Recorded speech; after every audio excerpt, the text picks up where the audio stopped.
ladies and gentlemen. Welcome to Cheap Seat Booking. It's another run-in episode. Why? Because with my work schedule, it's really hard to schedule anything. We have the day off in British Columbia here. It's a nice little statutory holiday, which means I got paid to pull weeds out of my lawn today and do this. And that's fan-friggin-tastic. We're sitting here today joining us regular guest. He is real close to co-host status at this point, coming out of Philadelphia. He attended night one of SummerSlam this year up in New Jersey. We got Alex with us again. Alex, how you doing, buddy? Yo, I'm doing pretty good. We just to clarify, we only went to the Superstore on Saturday. We didn't go to the show. You didn't actually go to the show, okay? So you just drove up No. there, did a little shopping. Yeah, just All wanted to right. see what they had. See what I'm a merch guy, so I wanted to see what they Mm-hmm. had that was new. I And can't then tell by your background. You're very yeah. well, exactly, there's room. So like There is. you never know. I could have found something. You could have. I mean, the WWE has a habit of making sure there's a new belt style out. It used to be for the toys, and now they realize the kids that bought the toys have a little more money to spend. And I'd like to thank my wife at this point for making sure that I don't buy anything stupid like that. She's okay with a lot of little purchases. However, if I come home with a belt, it better be to hold my pants up. Let me just say that. I don't think she'd appreciate that. Even if I lied to her and got a fake receipt, somebody somewhere is going to stooge it off. And yeah, so that'll be a thing, or I'm not going to have a whole lot to say about the next time she goes out to the store and buys a piece of furniture. So I think it's a fair trade, really. Anywho, so you went all that way, but you were in and about the area. So how was the atmosphere just for the show going around there? Because I'm assuming you probably saw a bunch of, tailgating and all sorts of stuff. Tell me about what your little adventure was like, man. Yeah, so the Superstore was actually at the American Dream Mall, which is apparently the second largest mall in the country. And it's also across the street from MetLife Stadium. So like Mhm. you got to see everybody that was going to go to the show later, and the mall was the mall played Real American every 30 minutes over the entire intercom. So we knew how long we've been in line to get into the store just because Mhm. it's Real American again. We've been here for 30 minutes. Oh, it's Real Okay. American again. It's been an hour. All right.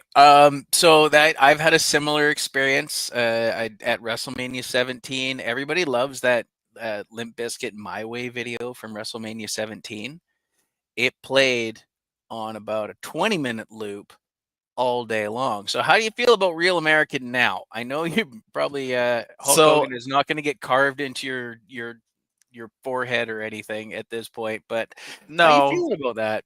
well, ironically enough, it's already my Monday through Friday like alarm to go to work because I'm a real American.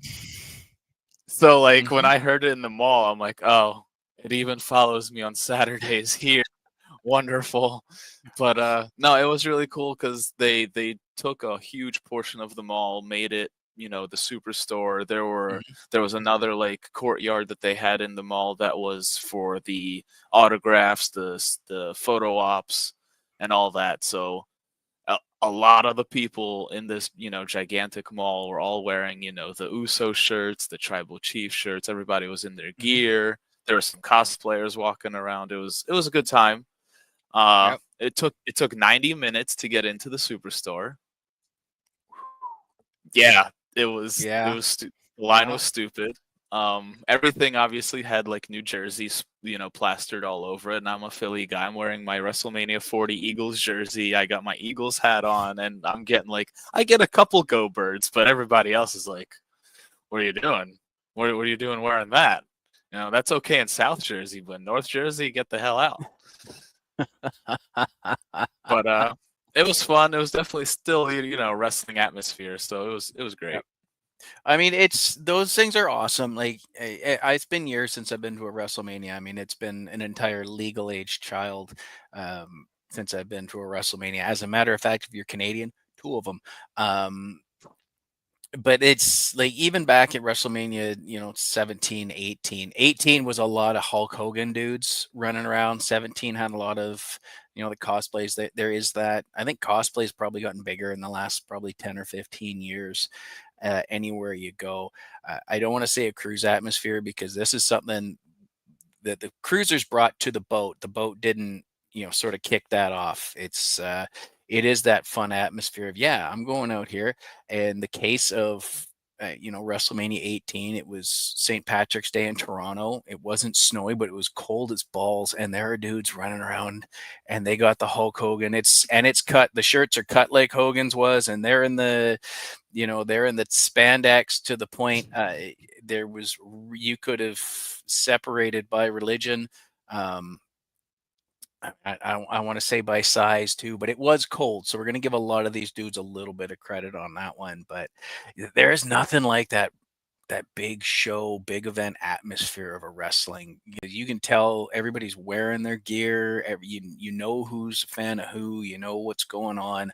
Um, it's electric. It really is. I mean, you were at WrestleMania last year, MetLife. This is a 50 plus 60,000, night. So I mean, we were out in force, and it is the Northeast of the U.S. So you guys have a lot of major cities up there. So I don't doubt that they had no problem filling the parking lots and the seats in that. So did you make it back home to see night one, or Yeah, did? so that was tight because we were also picking up some friends to, do a little watch party at our place. And Mhm. we realized when we got out of the mall, we probably left at the worst possible time because we left like 10 minutes before the pre-show started. Okay. We get out of the mall in our car and just gridlock traffic because everyone's trying to get out of the mall to go across the street to the stadium, and we're just like, no, no, no, we want to just get the hell out. Like, we took the one exit that everyone else isn't taking, and we're just like, we just need to get out of this lane so we can get out of here. Right. But yeah, no, we got back just in time for the main card to show up because we were picking up our buddies. And yeah, it was night one was, I don't know. I guess I'll just describe it as night one. Like, Yeah. it was fine. It was there, but night two always trumps night one. Um, you know what? I'm not 100% sure about that, but I'd have to go back to what I had to my old WrestleMania shows to see exactly what I thought uh, at the time. I think I saw a lot of memes going around yesterday where they had replaced the SummerSlam logo with the Extreme Rules logo for night two.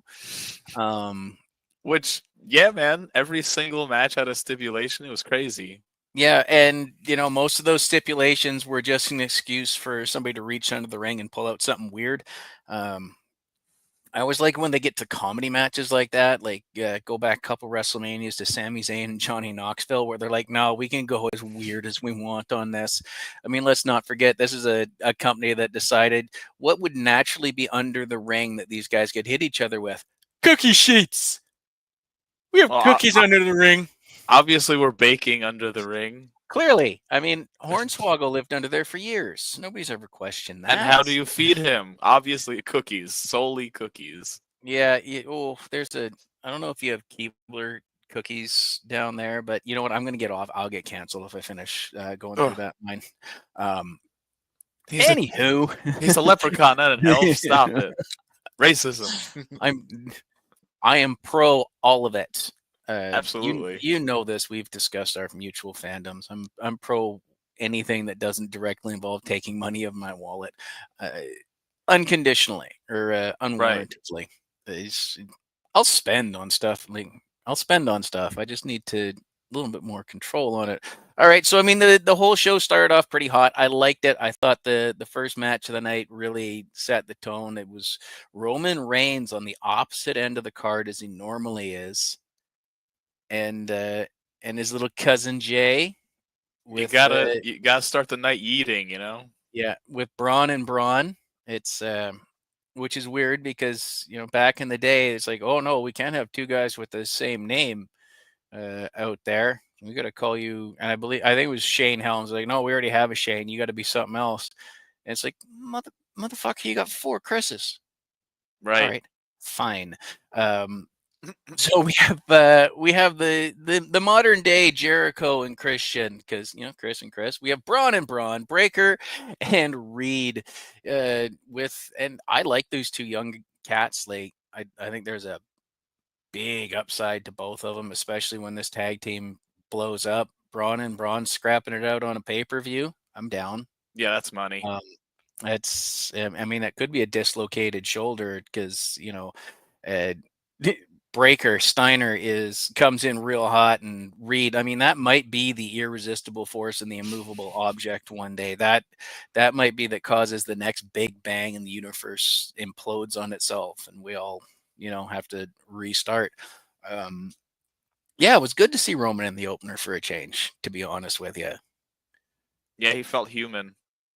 yep, he felt human. The whole match I thought went pretty solid.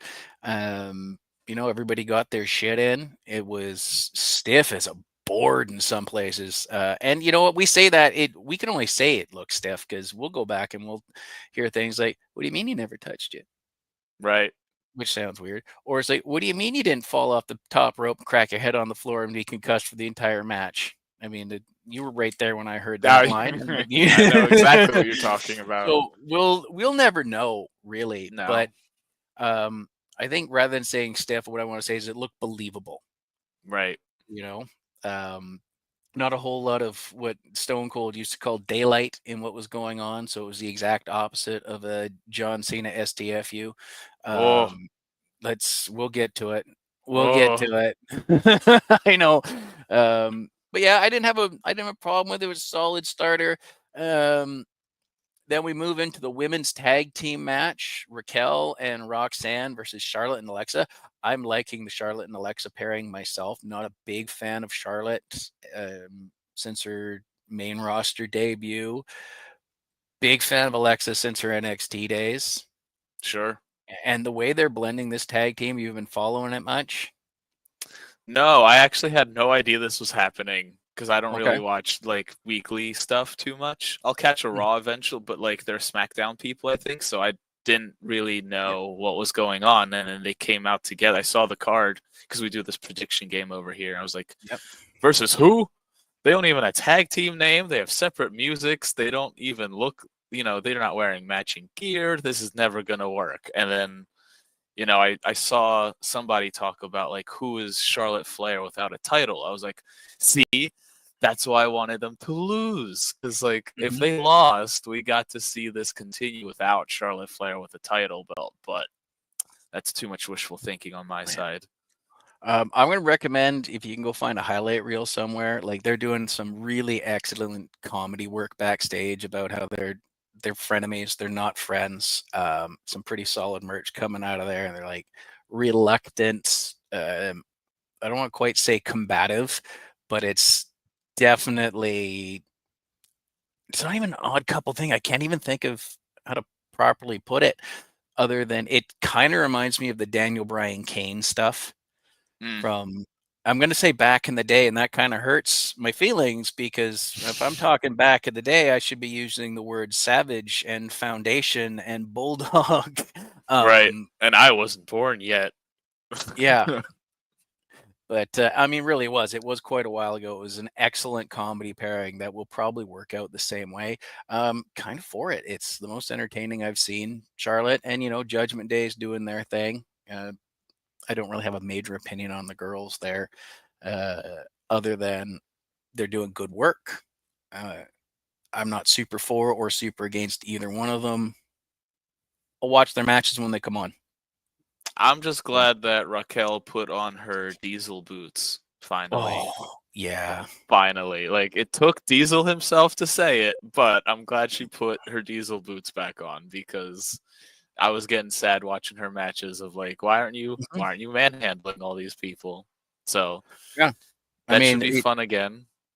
it's sometimes you just gotta remember, like, oh, well, what do you mean to put on the diesel boot? She's only, and what is she, like 6 feet tall or something like that? Like, it's like she's not even that big compared to the guys. No, but you got to compare to the women Right.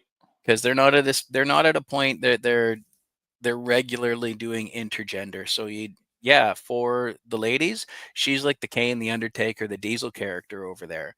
Uh, it's like Piper Niven should be putting on her Vader boots, Bro. right? Yes. Yes. Um, and going for it. But there's also the we probably got to protect Rhea a little bit mentality because Rhea's put on her Rhea boots. I'm not going Right. to compare her to anybody else. She gets a lot of comparisons to China. Um, and you know what? Yep, I see it. I get it. I just think Rhea's But on getting a an whole other opportunity. level, though. Rhea's getting an opportunity to showcase it better than China ever did, Yeah. right? Um, Well, if we could get Rhea versus Chris Jericho for old time's sake, that'd be great. yeah, yeah. I'd Just be. just full circle it. I mean, it would be fun to see her get really mad at authority and punch Triple H in the jaw one night on TV too. I can see exactly where that would cause a lot of entertainment for long term fans. Um, oh, okay. Joni Right? isn't here. You sort of picked it up. Here's another match rolling through night one. Sami Zayn, Karrion Kross. No idea why this is even on the show, other than the fact that both guys can perform. We're starting to see something out of Karrion, other than because he got caught in that. I feel like Karrion got caught in the regime change issues. Where it's like we're super for him, yeah, we're super not. So as the regime goes back and forth the last year or so, nobody was really sure what to do about him. He got bounced around. I believe he was released for a short time, wasn't he? Yeah. Then they signed him And back. yeah, and he got, came back in that wave. And he's in a weird talent relation spot. And I feel like he's still sort of stuck there as, not everybody involved in the regime change is gone. There are people that have kept their jobs over it that are backstage. I feel like let this man run. Let's see what's going on. They seem to be looking at Sammy to make that leap up there, but this whole match, this whole lead up is like, this is what we got. Okay, I mean, I it don't know wasn't a what else he needs to do. yeah. I think it's just he just needs TV time at this point. I think it's just let him cook, let him do what he's doing, give him an extra couple of minutes here or there, do what you can do. It that's all he can do. It's just yeah, he's got it. He's figured it out. Give him more time. Kind of LA Knight scenario. He catches on. It's like, okay, this is why you were doing so well before you got here. Yeah, just let me do it. But they won't even let him win a match. Like, at Nope. least LA Knight's getting wins, or was Well, getting wins. yeah, and I think we just got to wait this one out. But I mean, honestly, this just felt like a Monday Night Raw thing. I'm Hmm. glad they got the payoff. I'm glad they got out there in front of people because I mean, honestly, that's what you need. You need to get your time. You need to. I think Jim Ross says maximize your minutes, and that makes a lot of sense to me. But not a whole. I wouldn't have put this up there as a major reason to buy. Um, Tiffany Stratton, thank God she defeated Jade Cargill. I was really worried about this one. You got an opinion? Go for it. None of this made sense at all. Like, Jade Cargill comes in, like, literally rolling thunder, destroys everybody, and then loses to Barbie in 7 minutes. What? And I'm supposed to believe Jade Cargill is, the next whatever the hell they're trying to make her seem to be. Like, that's it. I am no longer interested. I'm done. They just squashed Jade Cargill for me because she's just been destroying people, and then Mm-hmm. wins Queen of the Ring easily, from what I heard, and then dies in 7 minutes to a moonsault. One. It didn't take five. One. That's it. GG. Nice to see you. Bye. Like, boo. I think Yeah. they did her so dirty. That was Um, terrible.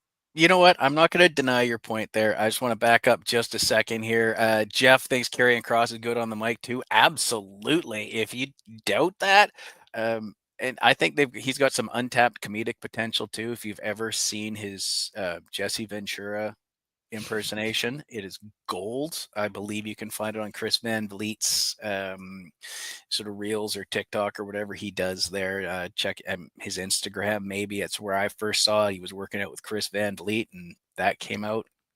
A lot of untapped potential for Karrion Kross. Your lovely partner, fiance Jill, has a comment that we're going to get to in just a few minutes. I do see it, Jill. I'm not ignoring you. For me, Girlberg has never landed. Not for a single solitary second. Not in AEW. Not on the cruise.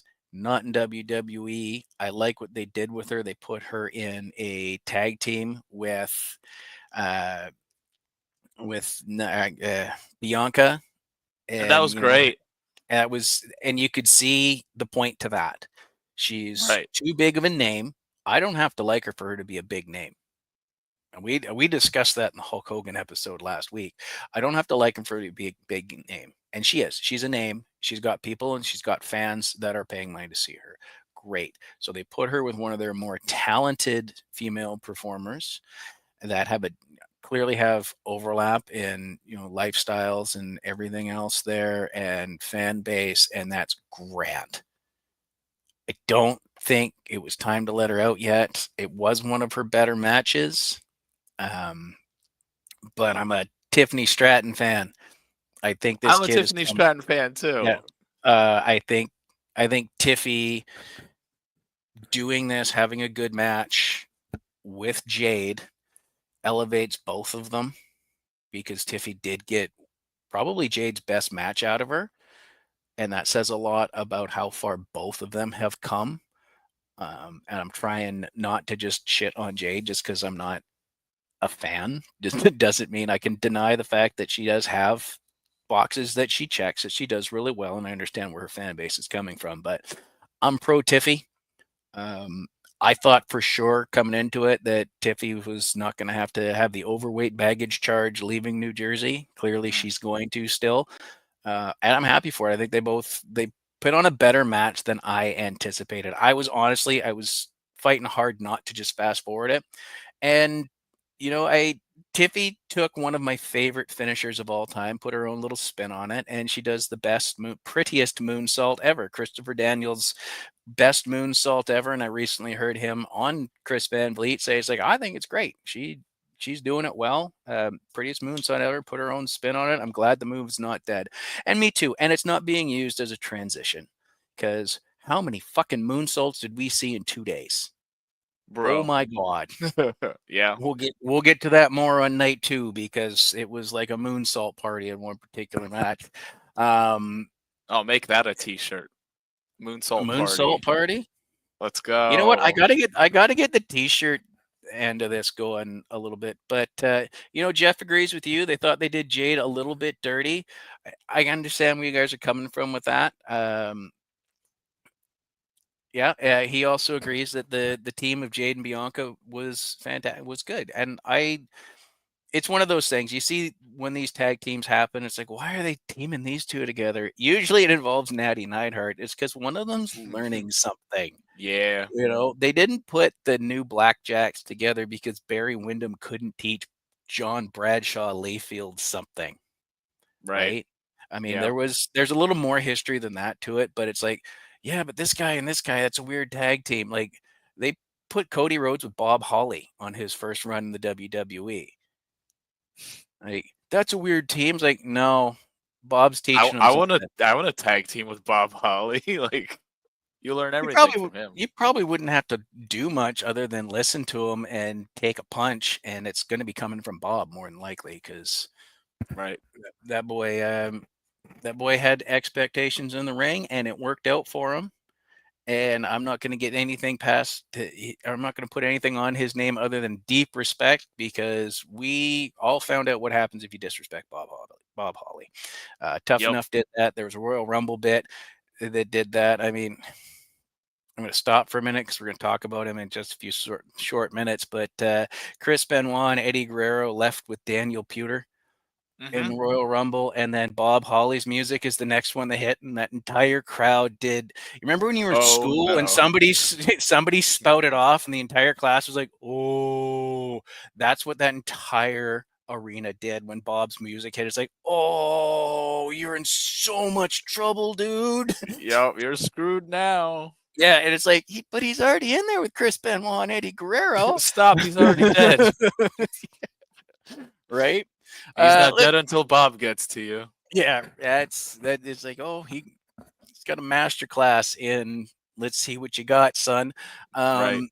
Let's move along here to one of our more infamous matches of the card, Jelly Roll teaming with Randy Orton to take on everybody's favorite Logan Paul and Drew McIntyre.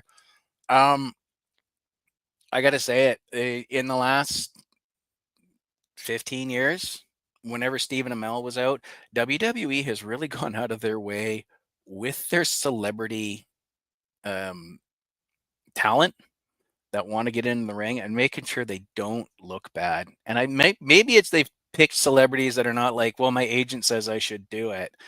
But I mean, Bad Bunny, Logan Paul, both did phenomenal stuff. Logan's clearly the by far the better athlete.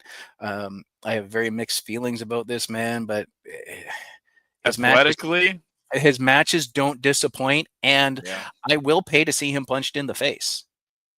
And I that's mean, all you need sometimes. that's the goal of a heel, right? Like, Right. we didn't buy WrestleMania because we wanted to see Hulk Hogan and Mr. T. We bought WrestleMania because we wanted to see Hulk Hogan and Mr. T punch Roddy Piper in the face. Well, not you. You wanted Piper to punch everybody else in the Well, face. I mean, that's true. I was still a Hulkamaniac back then. I was peak Hulkamania there. I was just like, but you need that good heel, and Paul provides it. Jelly Roll, I was a little skeptical on this one. Yeah, that boy put in work. He really did. He Yeah. took some hits. Oh, you know That what? that splash was That astronomical. was. I screamed out, "Oh God, no!" as Yeah. it was happening because I'm like, "Oh, this is going to suck." And now, obviously, I don't believe that.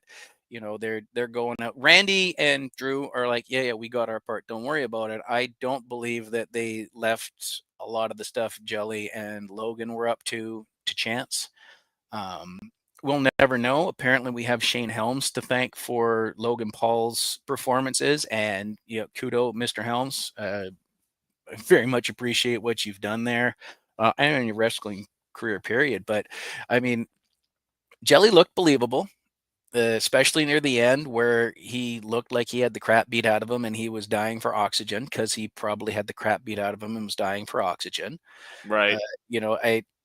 I question his Spirit of 76 spot where they're dragging him out and he's like, no, I can go back and do this. I'm like, yeah, okay. Yeah, Maybe. no. I feel like he should have just gotten up himself eventually, but Yeah, I would have put that on the Randy Orton if they were going to do that one, just as I've like, no, Randy's got to go back and save him because Jelly's oh, the piss stomped out of him. They hit everything they needed to do. I was a little bit shocked that uh, you know Logan and Drew won. I was 1,000% shocked. I had Um, no idea. I was like, no, of course they're not gonna bring in a celebrity to take the fall. Why would they do that? And then, I read something that it was all his idea, and I was like, oh, well, that makes more sense, I suppose. yeah. Well, I mean, and I kudos to that, like, especially these Oh, of guys, as I course. was saying, they're fans coming in. I was listening to some podcast leading up to it, and they were talking about Jelly Roll was, a longtime fan that he was. I believe it was something to wrestle. They were Pritchard or not Pritchard. JBL was talking to Conrad, and he's saying like he's a long term fan. He wants to get in there and do these things, and he's been training for this. He doesn't want to embarrass himself. He doesn't want to embarrass the company. He has this shot, and as a long term fan, if you had that notoriety, would you get in there and do it? Absolutely. Right. I mean, it's like, yeah, okay. But to have that lack of ego to say, no, I mean, Logan's only had like a dozen matches or whatever, but he does this more often. I should be the one taking the L on this. Like, there's no reason to disrespect these two over here for me not to do it. I thought it was great. I thought it was a great mentality. I can't wait to hear more stories of it as time goes on, because God knows the WWE is filming everything backstage these days. Right. Which boy howdy, I wish they had more cameras in the '90s, because that's some stories there. However, probably also kept some people out of jail. That's just or at least Most. or at least a severe ass whooping. Um, yeah, I thought they did it well. I Whatever WWE is doing when they're talking to these guys about coming in, they're doing it right. Because Bad Bunny, like, let's be honest, you look at He Bad was Bunny, awesome. you look at him though, and you're like, oh, you're gonna get hurt. You're Right. like, especially that match he had against Damian Priest, and it's like, oh, you did so well. Stephen Amell, Bad Bunny, Logan Paul, these guys are coming in and they're doing it. I mean, I hate to say it, but the Snooki match at WrestleMania, whatever it was not so great. But she at least came in there and was clearly putting in the effort to learn how to do it. So, I mean, that's really all we can ask for as fans, I think. Yeah. I don't I don't think we need some of the more embarrassing moments, Drew Carey, but to Oh, that was fun. That was so fun. I mean, they played Drew in the Rumble was played perfectly, because he's like, I want nothing to do with this. And Now, here's some money. Please don't kill mi- me. I'm mis- running away. yeah, mistakes have been made. Mistakes have been made. But yeah, it's nice to see it being taken serious and not just as a I need notoriety here. Um, let's get on to the main event here. Oh my god, I can't believe I am this meh for a main event. Gunther and CM Punk. I'm like, Rollins is cashing in. I'm pretty sure, and it was one of those things where I know that the reports were pretty steady about his knee injury. Um, I'm like, it it's all seems so legit, but they they're getting good at working us. Period. They really are. In that fourth dimension, pro wrestling as a whole is getting great at working us in that fourth dimension with social media these days. I'm like, Rollins is going to steal it again. I'm hoping Rollins steals it again, because, like, I'm not a Punk guy. I mean, he came out dressed like the new Fantastic Four. Cool, whatever. Because it's Yes, clobbering it time. is clobbering time. I mean, I got the joke. I was just like, and Gunther, he's just gonna chop a dude and beat him up with fundamentals, which I think is fantastic. I have no problem with Gunther. It's just for this ugly, disgusting Intercontinental Plus title, Mm, just a big meh. I sat through the 30 minutes of it. When bad, Punk took an ass whooping like all of Gunther's opponents do. He probably took it better than Big Tough Bill Goldberg did. Um, However, CM Punk didn't. I guess CM Punk did have his moment cut short, just the same as Goldberg did. Because out came old Seth, threw off the crutches after a little bit of an over dramatic "I'm walking away, but I'm keeping an eye on you" thing. Um, so CM Punk and Drew McIntyre are right in there with Yokozuna in the what do you mean who won the match? No, I'm talking yep. about this match, not not the other one. It's the second time Seth has pulled this off. It's you turn around like it's like, hey, who won the main event? Like, oh, Hulk Hogan. Who's the champ? Hulk Hogan. No, the main event. It's like Hulk Hogan. No, He wasn't even in the match. Between Brett and Yokozuna, Hulk Hogan is the champion, He wasn't even the ref. right? And that's the same sort of thing with this Money in the Bank. And okay, you're gonna do what you're gonna do. I don't think Punk needs a belt. I No. don't think Punk's name is going to help put prestige on the belt. Um, and that's and that's more of a problem with the belt than it is with CM Punk. But you're not going to put prestige on CM Punk's name by adding that belt either. I don't think there was a benefit for that. Um, I don't even really see it on Rollins, other than the fact that he got it back for was it the 73rd time now since it came in. This thing's bounced out of his hands and back in like the hardcore title. Um, okay, not a big fan of Seth Rollins in his current iteration. His last his pre-fashion icon, shall we say, state in that baby face when he was feuding with Triple H and it was Burn It Down. I was okay with that. I like what was going on. I just can't stand his personality now. And I was like, cool. Now I get to see him open Raw every week for 20 minutes. I Thank just God. hate that he always requires security personnel. Whether Hmm. now it was J&J and now it's B&B. Now it's And B and B. Well, I mean, like, do you always need to have some kind of posse? And I'm just like, is this? It's because he's Triple H light now. Triple H always had a stable too. yeah, I mean that's a solid point because I mean even he had the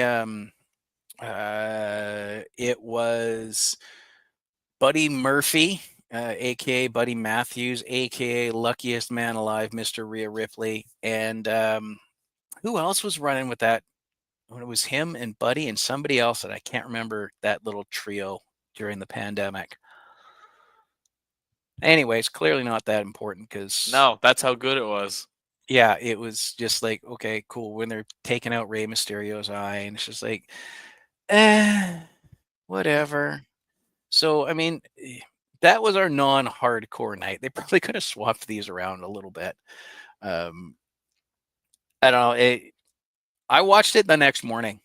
I watched Sunday morning. I watched Raw and I watched SmackDown and I watched that and I got it all done inside of about 3.5 hours with the fast forward button. Um, you don't watch regularly the initial broadcast either. What'd you think No. on the whole night one? Oh, so I mean, I don't know. I was kind of just in and out of it, honestly, watching it live because it came in its highs and its lows. Like I just saw, I don't know. It was fine for what it was. Hmm. But, every time they do these two night events, you kind of just look at the two cards and you can take off four matches easily of this could just be on either the Raw before or the Raw after the pay-per-view as like a Hmm. backlash moment or whatever. So, and I think that's what night one is these days, is just here's some stuff to get you into the building. But Sunday is the real show that everyone's watching. Hmm. And I think if you're a night one, um, if you're on the night one card, you should take that personally. You Yeah. should you should take that personally. Go out there, and when you're done, you come back. You pull that full Shawn Michaels. Follow that. Yep. Put me on night one. Pound sand. I'm gonna go out there. We're gonna burn this place to the ground. And good luck to anybody on night two. And at, I mean, the WWE is trying to create internal, I don't want to say conflict, competition since Right. 2001. Like it's just the way it's been. They did the Raw versus SmackDown thing. They did the invasion angles. They've done the Raw versus SmackDown thing so many times. Add NXT and ECW to the list. And it's just like it's not doing it for me, dog. Like stop looking for Now, competition. There is no competition. Like it bled out to the fact that, with the exception of the dirt sheets out there, a couple of the guys at the top of that chain whose name shall not be mentioned, um, and Vince McMahon itself, it seems like even the TNA competition that didn't need to be there. The AEW competition didn't need to be there. It's just like, oh, they're a contender now. It's like, no, they're just different. They're just right. different. Like, okay, There's just something else. I got You it. don't have to compete with everybody. Yeah, I don't know. Stay in your lane. You're the soap opera show, okay? There's the wrestling show over there. Hmm. WWE needs to stay in their soap opera lane, and it's fine for the Yeah, people that enjoy that. and it goes the other direction too because some shots have been fired both ways, and it's just, can you all just drop it? Like NCIS is not blood and guts trying to put CSI out of business. You know what I mean? Like Right, Criminal Minds is not out there trying to put Law and Order out of business. It's just a different show. If you like the performers on one show better, cool, watch that. If you like the content on one show better, cool, watch that. Like it's stop stop faking it. Get along. and then we could see some cool stuff happen. Like we're seeing some really cool stuff happen with the WWE and TNA and AAA right now. It's about damn time. I mean, Mr. Iguana and Psycho Clown on SmackDown was fun. Yeah. I to the point where I'm kind of sad that Mr. Iguana is a AAA guy because I know a certain vacation that would elevate this man's career if he ever wanted to get on a boat for 4 days. He would be a and the merch store. Oh my god! And that's one of the things.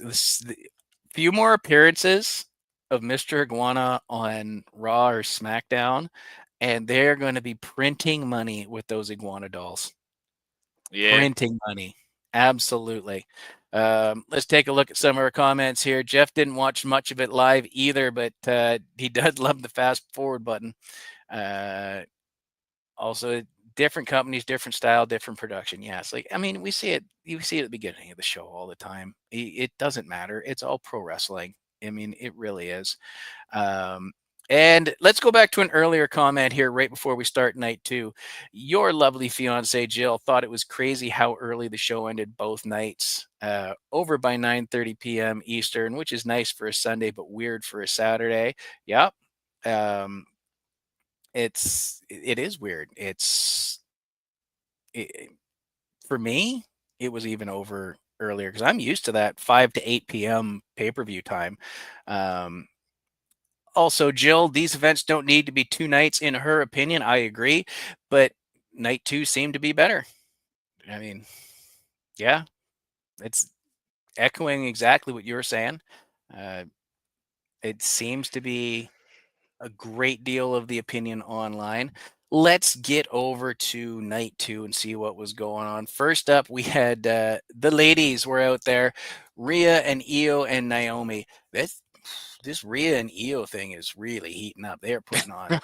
I'm just They're on the edge of my seat every time because I'm just like the story needs to continue, and they do Mhm. continue the story, and it's just the tiniest tease of every breadcrumb they could possibly give me of just like, is Rhea ever gonna beat Io? Because every Mhm. time she gets so close, there's some other freaking thing in her way, and it's a great Mhm. story. And now Naomi just happens to be the speed bump in our way of, please go away, do your title matches somewhere else. We want to see Rhea and Io.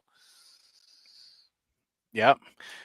Jeff seems to be agreeing with Jill here. Yeah, I mean that seems to be a decent size of the opinion of these 2 night events, but we'll see how this plays out because we have no control. All we can do is shut the remote off, and we don't seem to do that. So whatever. But yeah, I agree. Like this Rhea and Io thing, and it's again believable. They're giving the other ladies in this particular instance, Io Sky, a way to make Rhea not as invincible, but yet still keeping her strong. I think it's going to be a huge, huge pop for when Rhea finally does get her. Um, I But don't then know. what? Yeah, well, there's the then what, and like they've already done the WrestleMania thing. Like, is this some other event? I mean, it wouldn't hurt to drag it out a little longer of just okay, well, I got to go do this title thing over here, or I got this other problem over here, and dragging it out. But they did the exact thing they needed to do last night with it. Rhea Yep. finally got her, and just like you said, here comes Naomi. Just nah, I got you. Just so damn close. And Naomi again doesn't check all the boxes for me of being a huge fan. She checks so many boxes. It's hard to put her. It's harder lately because her glow gimmick drove me batshit crazy. Like I didn't. Oh, I'm a child of the 70s. I was out partying in the late 90s and early 2000s, but I never got into that ecstasy rave thing, and that's what her glow gimmick reminded me of. And I'm like, well, if I spent my early 20s doing other things maybe, but this whole this whole Owen Hart almost tribute of yo, Jill said the same thing. When Naomi came out, Jill's like, "Why is she dressed like a nugget?" And I'm like, "Oh, yeah. I'm so glad that you know what that reference is." Me too, I'm so proud. But the proceed with caution thing, I think, is already stale for me anyway. I'm, I just, I'm willing to see where it goes here. I'm not going to say she's moving further up my fandom just yet, but she's doing a great job. And I thought they should have just given up and stuck her in the bloodline at one point, just because, like, well, Oh, we are all very aware of who her husband is. right. So, I mean, it's one of the Uso boys. I believe it's Jimmy. Big Jim. Yeah, That's why the yeah. Slim Jim tables are Slim Jim tables. That's a euphemism, and you know it. Yep. Okay. Fair enough. I hadn't put that on there, but that's yeah, that logo is on a lot of the wood there. Um, whoo, wow. Okay, that one got me. This is why we do this show. That's fantastic. Um, yeah. Yeah. So I mean, I had no problem with that. I want to see where this goes. Um, I mean, maybe Io and Rhea being right there kind of makes it a little difficult to push them aside for a different contender. But I think if they play it carefully, we could get a good match out of the two of them down the road to really blow it off in proper fashion. And Io is willing to do some batshit crazy stuff too. Yeah, I she's mean, great. she put the garbage can on and then did the moonsault off the top of the cage. Like, Year after year, I think she did it like 2 or 3 years in a row yeah, now. yeah, I think so. I think she started in NXT, and it's like, what do you? Oh, don't do that. Don't. Oh, she did it. Oh my God. Kate. Okay, that's a lot of trust in everybody on the ground. Yep, Um, trust and fall for sure. to do it backwards and basically blind. I don't know if you ever messed around and stuck a bucket on your head, but to have that bucket come down to your waist, god damn. Um, Jeff agree and EO does not fuck around. Yeah, autocorrect got him on that one, but that's all right. Autocorrect's got me on a few things. I have so many ducks to give about that. You know, Never have I gone ducking in my life, but right? my phone decides I do. Yeah. I what the duck, man. Uh, so let's continue on in our match list here. The TLC match. Oh God, like this started, and I was immediately ready to reach for the fast forward button. No. It is the annual. How do we get him on the card then? Clusterfuck match where it's just Except putting it's people and a TLC. ladder. Yeah, but that's always the clusterfuck match. It's always involves a ladder or with sometimes there's a briefcase. I mean, they say it's a TLC match, but I mean, show me a ladder match since 2000 that has not involved chairs and tables. Right. And then it's just like it's just interchangeable. It's like, "Oh, it's a ladder match." Well, what's the difference from the TLC match? It's like it's Well, still we set up the tables for you in the yeah. TLC match. Okay, fair enough. You know what? I'll give you that. Yeah, we hide them under the table better. Right. You don't have to go And looking for tables or chairs. We'll just get you them yeah, free. just right over here. You just grab this. We'll put some hors d'oeuvres on there for our front row person. Jill hates that Phoenix and Andrade are a team. Um, just cuz and she loved it when Phoenix jumped on Andrade's shoulders to touch the belts. So cool.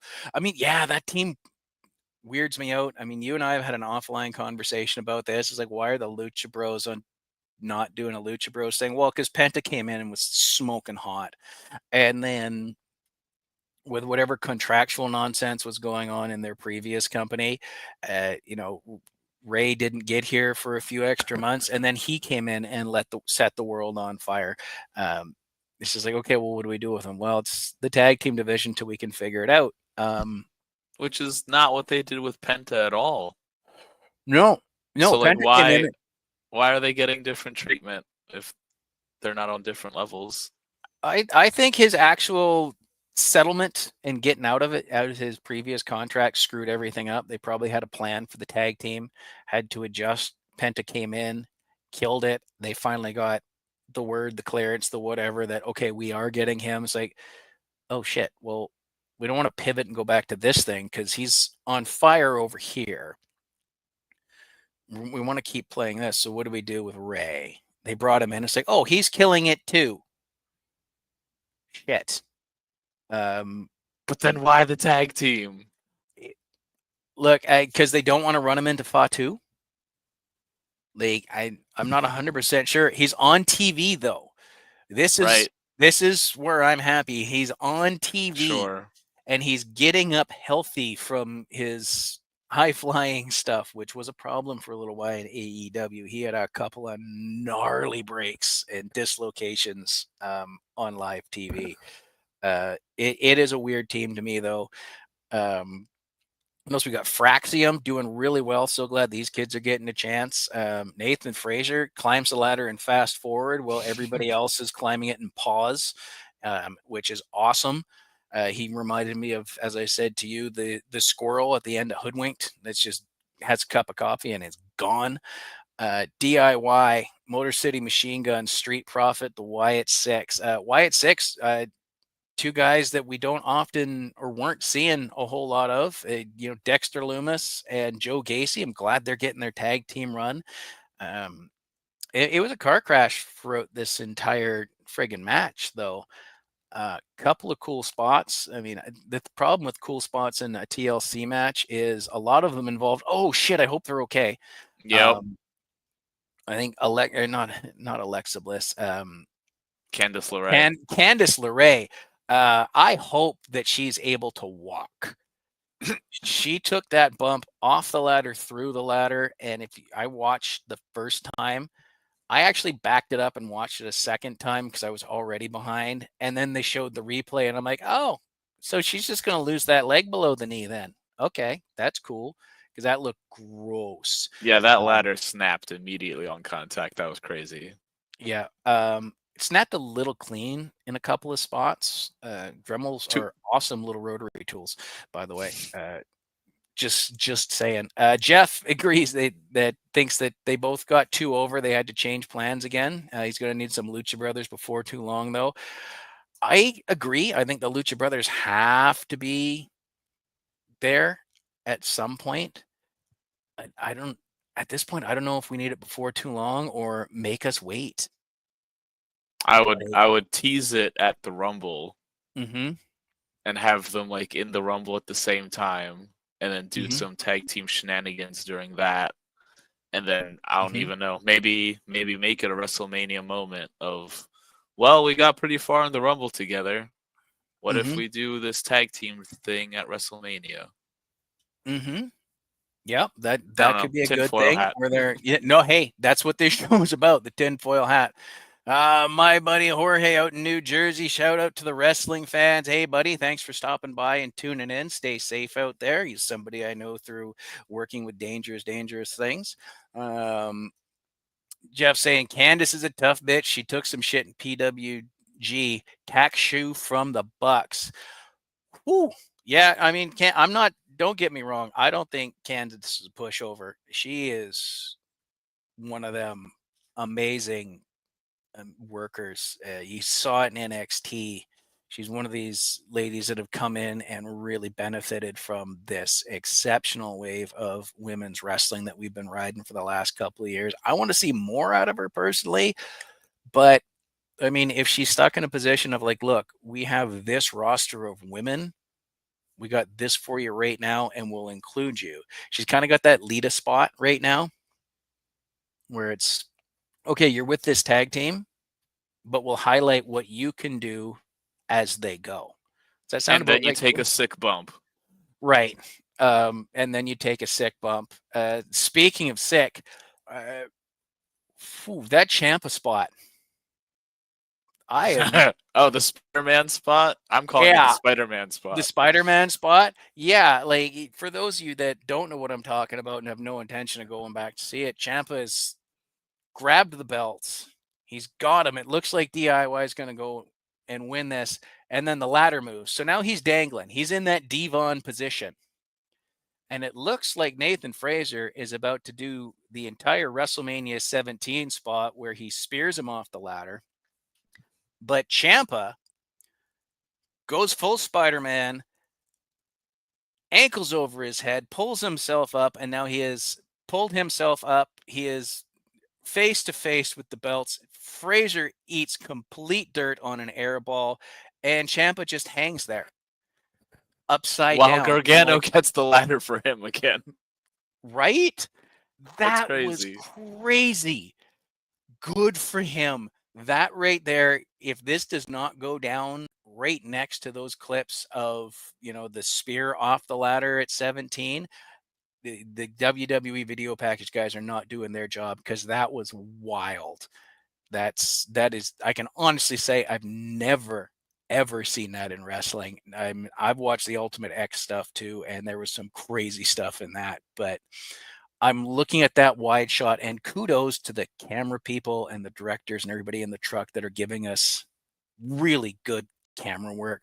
When they pulled that camera back for the long shot, you're like, oh, if he slips, he dies. Hmm.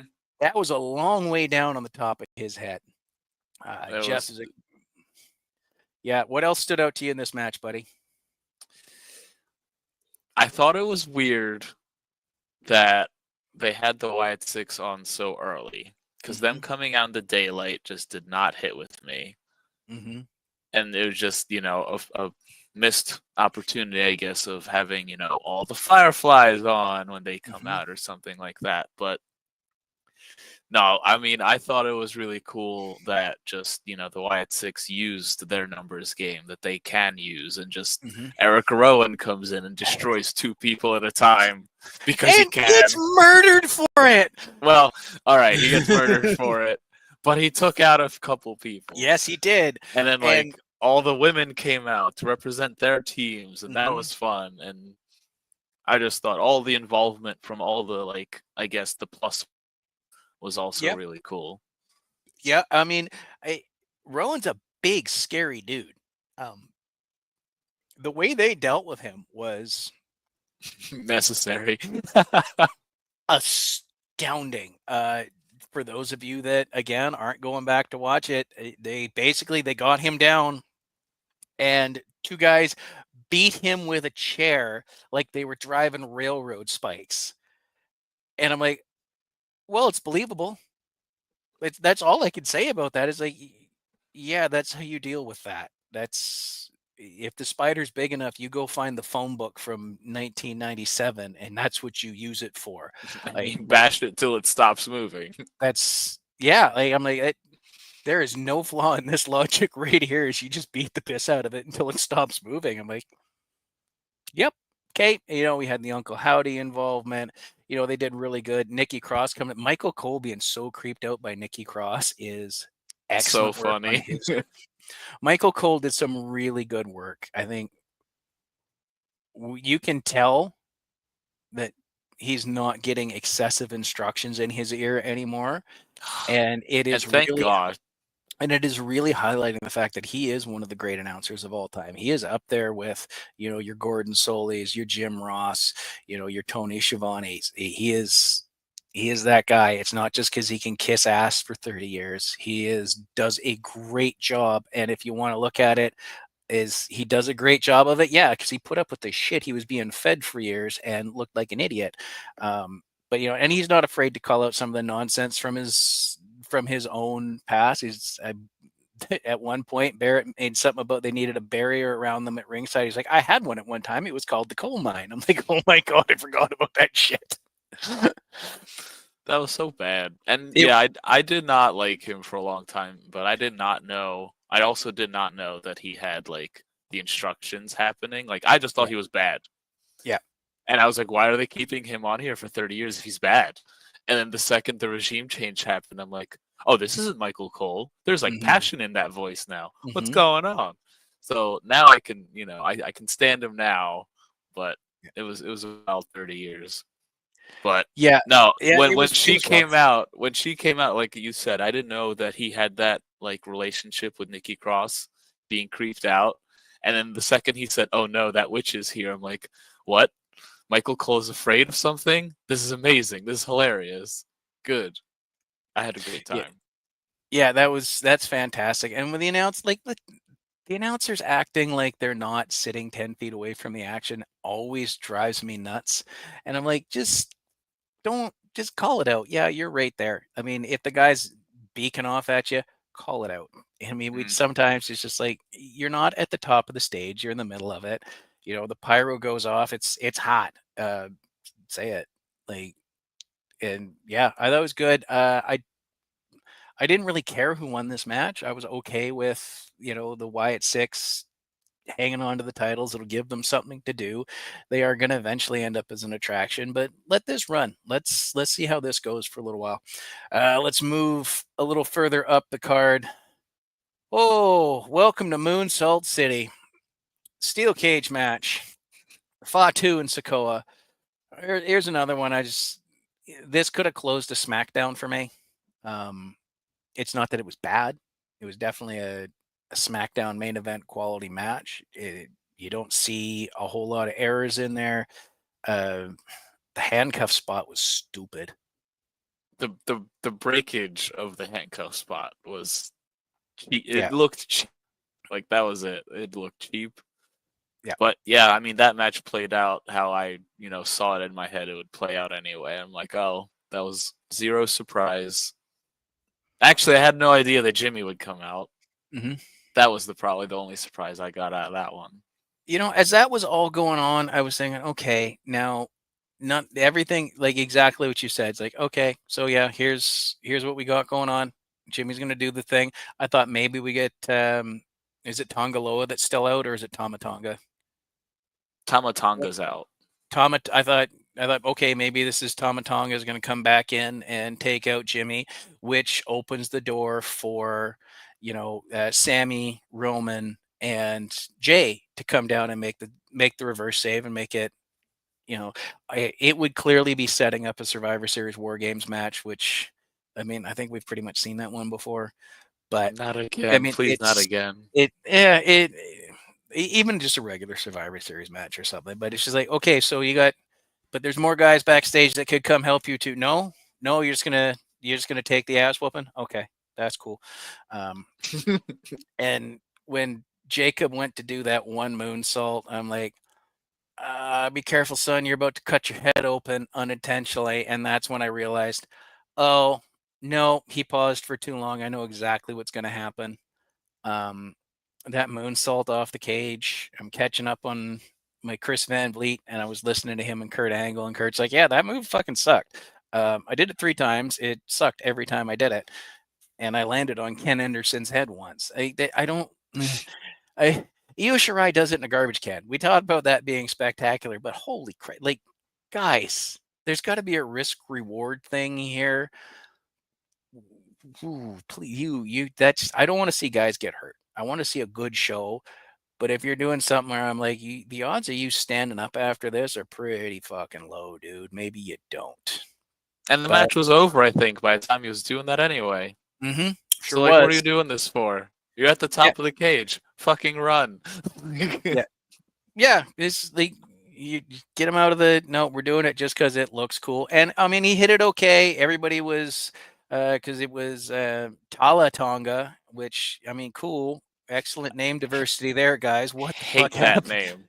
Well, I mean, it goes back to what I was saying earlier about having too many Shanes and too many Chris's. It's like, guys, like you moved the slider down the alphabet. This could have been a typo somewhere, and he got hired because of it. It's like, oh, they must want another Tala. They want a Tala Tonga? Okay, we got a guy for that. It's like, no, motherfucker, that was a typo. Um, Well, he's just like Tamatonga, but he's taller. yeah, that is Eh? not that is not lost on me. I'm like, yeah, well, if you're gonna give it to anybody, give it to the 7-footer, because why So not? But stupid. there's so much talent in this match, and that's one of the hard things about finding it to be just meh, is there's nobody that's untalented. It's just they are trying to make chicken salad out of chicken shit, and I don't think these guys are good enough chefs at this yet, but bless their hearts for fucking trying. You know what I mean? Like I've fucked up a dinner or two in my time, but goddamn it, I tried, and that's what these guys did. Um, The problem is that it's not chicken. It's the opposite. They already have a chicken salad. Like, Jeff Cobb can go. mhm. Tonga can go. All these people can go. what are we doing with them? We're creating chicken shit out of a chicken salad we Oh, already have. that's yeah. And then these guys are over here going, well, how do we make this good? Fuck a duck. Well, somebody's got to come off the top of the cage. Jacob, off you go. They want to see that. And, Jacob is doing the best moonsault ever. I'm fine with it. I actually think it's kind of funny that the two deadliest moonsaults in the company are the exact same moonsault. One is done by like 110-pound lady, and one is done by like a 300-pound Samoan. And I'm like, same results. Yeah, Absolutely. This is sure. works for Whatever. me. Yeah, I'm not against it because again, Tiffy is the women's division is not built like the men's division, and that's nothing but just genetics, and you can see it on the screen. Um, Right. yeah, so let's move along a little further down the line. We're going to talk about the ladies one more time. Becky Lynch and Lyra Valkyria, solid hardcore match. Interesting handcuffing spot there with the zip tie. I'm like, I okay. was I was expecting some hardcore Rock McFoley crap happening after that point. I was like, Becky's gonna hit some crowbar hits on Lyra by accident or something. Well, yeah, I mean, there was that, but I mean, she set her up, and I immediately, not to discount the Mick Foley thing, but I immediately went to Kane and Shane McMahon. I'm like, oh dear God, please bring out the car battery. Straight to I the mean, nipples. yeah, I mean, I guess you would have to. I don't know what else you'd do with that. Well, okay, Mm, but we're not going that's to not discuss. PG. We are not going to discuss what else you could do with that because that's just the way that be sometimes. Them's the rules. What's going on, Jamal, my dude? Let's see here. Jorge wants to know: do you guys think Zilla Fatu might be coming into the picture soon or not yet? I think there's a good chance as any. I mean, I don't know why WWE wouldn't be looking at him at this point, especially since he's called out his uncle recently, who keeps calling out WWE. That entire family is top talent. Zilla, yeah, son of Umaga, bring him in, give him a shot. I don't think it's a matter of if. I think it's a matter of when. Personally, Alex, you know much about Zilla? I saw him at Slammiversary when I went to Mm-hmm. that. And, with him being in TNA, that's an easy adjacent move of, Yeah. easily give him a Rumble spot, you know? Or Yep. if we do, God forbid, do another War Games Bloodline thing, like he can be a surprise guy at the end that nobody is expecting or some shit like that. I don't know. Yeah, I don't know. And you brought up the Rumble, and I heard, and I think it was one of the commentary guys. I've been catching up on a lot of wrestling podcasts lately. Somebody said you could do 3 Royal Rumbles this year. Oh no, you know what it was? I think it was a CM Punk tweet that got requoted somewhere. Again, I could be wrong. I'm not looking it up. You're gonna have 3 Royal Rumbles this year: the men's, the women's, and the Samoans. Huh. I I'm mean, like, yeah, for the Ulafala. yeah, and he's like, "Uh, oh, wait, no, yeah, oh, yeah, you could actually pull that off. You wouldn't have to stretch. I think you might need to add Sammy to that, but that might be it. It's Yeah. Who's okay, feeling Usi today? You're in. right. Yeah, right. That's shockingly accurate, and that just goes to show that when these Samoans and these Tongan guys and their family and their community get to train in somebody, they very rarely pull up lame on one. Like, run the list. If Yep. they if they're on the family tree and don't have some notable experience in wrestling, it's because they weren't interested in getting into wrestling. It's just the way it is. And kudos to them. It's fantastic. I am for it. Um, just the way that lies with me. Anyways, back to Lyra and Becky. I thought it was a good hardcore match. I'm hoping it gets Lyra over a little bit. I mean, we saw some pretty cool hands tied spots from that match. Yeah, Sammy Uso, damn right. Jamal gets it. Jamal knows what's up. Um, but yeah, it was just a throwback to the hardcore title for me. Although the use of the toolbox in the last year or so is dodgy. I mean, that's I Nothing in like a the toolbox. yeah, I don't mind seeing one rattled off a skull, but when they start actually pulling out tools, I'm like, "Ooh." And the entire time I'm thinking, "Okay, so she just dumped the toolbox on the floor. She put you in the 18-inch zap strap. You have two commentators there. You have the timekeeper, you have the ring announcer, you have the referee. And if you're telling me there's not a pair of wire cutters or something sitting on the floor, why aren't you going, can you just help a girl out here, please? Wade, Right? Wade, Michael, just real quick. It's right there. Um, it's Yeah, just, the way she the, got out of it really grinded my gears of just like, oh, she disappeared under the ring and then she comes out and she's free and I'm just like, bro, like yeah, she found something off camera to get out of it. Yeah, you found the PA that's been under the ring since the start of the show. that's And that's it you know what? They could have done something fun there and had Hornswoggle come scooting out of the ring right behind her. You know what I mean? right. Like just because Somebody, even if they showed the PA, see whatever, screw it. Everybody knows about him now anyway. see, I'm saying Hornswoggle because he's a leprechaun. These are two Irish girls. There you go. Right? Well, Like I then think this match is 10 or 15 years too late because they could have been fighting for his Lucky Charms or some crap. I'm just gonna I'm just gonna ponder exactly what you just said there. Um, I'm sure Hornswoggle would have no problem if one of those two got a hold of his Lucky Charms. Um, There you there it go. is. There it Yeah, is. That's what I'm Jeff saying. agrees. That was kind of weak. You know what? It wasn't bad effort. It wasn't even bad execution. I don't know. Maybe it's just a case of there's already been too much this weekend for us to really bat an eye at it. I mean that tag team match that we saw a lot of shit go down, and it is hard to follow that. Maybe if it was on before the tag team match, it would have been better, but we may never know. It's not It worth wasn't fast bad. forwarding. Yeah, it wasn't bad. It wasn't worth fast forwarding. It's definitely something you should watch. It's just it didn't. I don't know. Like I said, I don't know if it just didn't land or if it was just I had seen too much already. It's the 10th match you've seen in the last 12 hours. Right?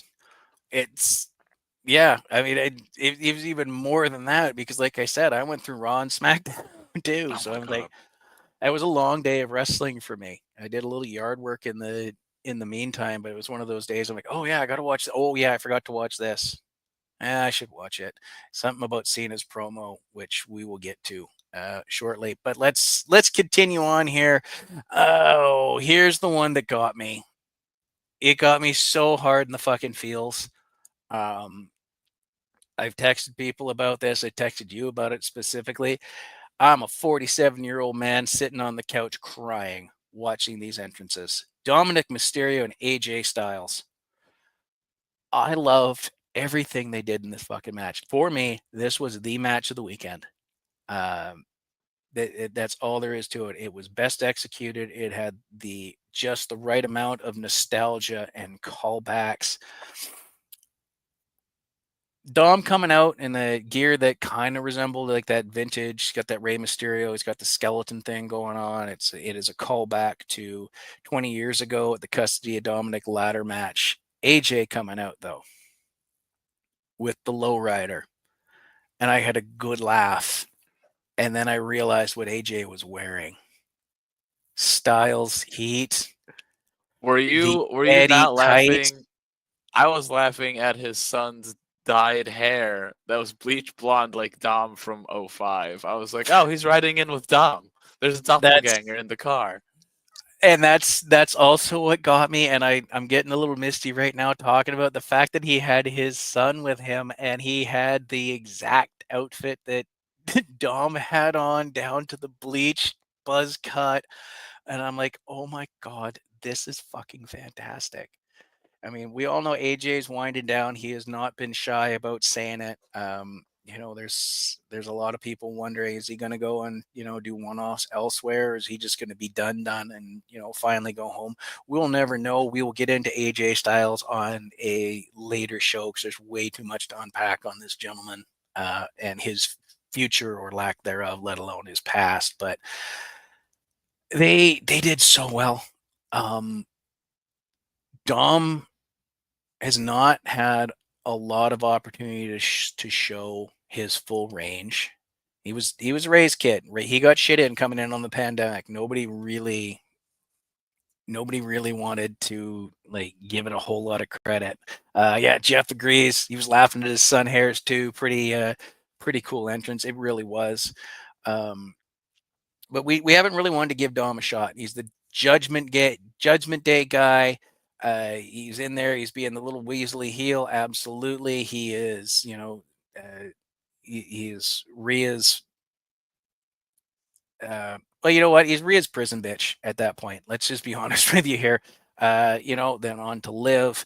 He's just that Weasley little shit in the Judgment Day you don't think can do anything, but he has big friends that can help him out there. Um, Yep. this is a multi-generational luchador athlete that also happened to, when he wanted to become a pro wrestler, get shipped off to Calgary, Alberta, Canada to train with Lance Storm.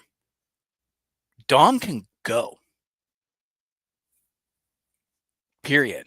I don't want to admit it, but he can. Jamal agrees. Dom has come a long way, and he absolutely has, because here's the next step in his evolution. Sure, he came in, he got his foot in the door with Ray. I mean, going back to watch the pandemic matches hurts, period. But I don't think we would see truly what he has done now. But then they took him away from Ray and they saddled him up next to one of the biggest names that indie wrestling had in the 2000s, Finn Balor. So he's been hanging out with Finn Balor and the Judgment Day people and the producers and writers around Judgment Day, because they've been getting a lot of attention. He's come a phenomenal way. I think the only hole that I would see in his game, I would say, if you ever get put on the shelf for 6 months, come back 20 pounds heavier in the upper body Yeah. Take and stop take wearing a take the shirt. I was about to say take the top off. Yeah. You gotta show off. Yeah. I mean, we saw some really great stuff out of him at WrestleMania. Jeff agrees. There's a reason he has the championship. Yeah. And we are going to see it. It's like he's going to avoid these matches and he's going to do the match. And we're going to be like, oh, that was fantastic. Oh, wow. I didn't see that coming. Now, we saw that with the Three Amigos. We saw that was his ring work. That was fine. But what got me, that said Dom's future is so fucking bright, was the chair spot. He did the Eddie Guerrero chair spot. The ref wasn't looking, smashes the chair on the ground, throws it to his opponent, and collapses. Now, this was a staple of SmackDown for about a year and a half. Go back and watch. That is like the highlight of Eddie Guerrero in SmackDown. The highlight of Eddie Guerrero's last 2 years was just him doing this every fucking night. But you AJ know what? grabs AJ Styles watched SmackDown. AJ Styles did, and AJ had the perfect reaction, slapped it over his head and fell down too.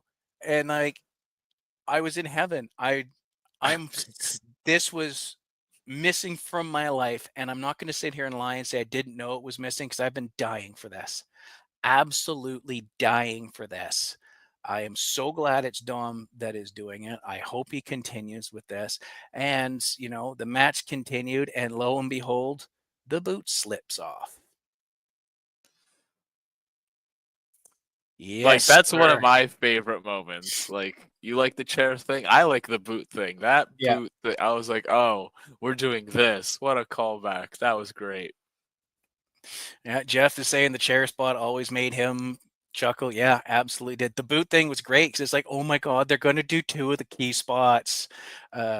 No, Jamal is 100% correct. It Yeah. never gets old. I think working with somebody that can play with it like AJ, and whoever else is fantastic. And then you have the people that just can't or aren't supposed to, and that'll be fantastic too. I want it to not stop. But the boot thing was amazing. I'm like, oh my God, they got two of the key spots from Eddie in the same match. Dom has just proven that he can hang with AJ Styles, and he used one of the sneaky, dirty tricks. And that's what I love about his name, Dirty Dom. Absolutely, like taking over that Eddie Guerrero cheeky, cool heel tricks like that turn into like whatever kind of baby face. It's not.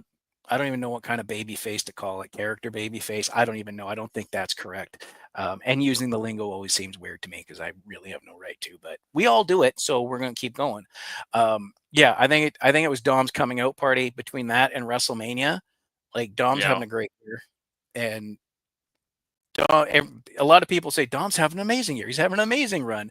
Yeah, he went from working right next to Rhea Ripley to working right next to Liv Morgan to now being stuck between Liv Morgan and Roxanne Perez, and his wife at home is more than happy with it. Like, okay, this man might be my hero. But let's also remember, so it only goes so far. Until Because it blows up in your face. as you know what, I'd rather it blow up in my face than Rhea's actual real life husband blow up in my face. Because Well, I mean, everybody's cool with it. Fantastic. Let's not cross too many lines here. But I thought that was one of the key coming out moments for Dom Mysterio this year. Is that match in WrestleMania? I think a lot of more people are going to start putting respect on his name from his in ring work. and we get to see how he does in Triple Mania now in like 2 weeks. Mm-hmm.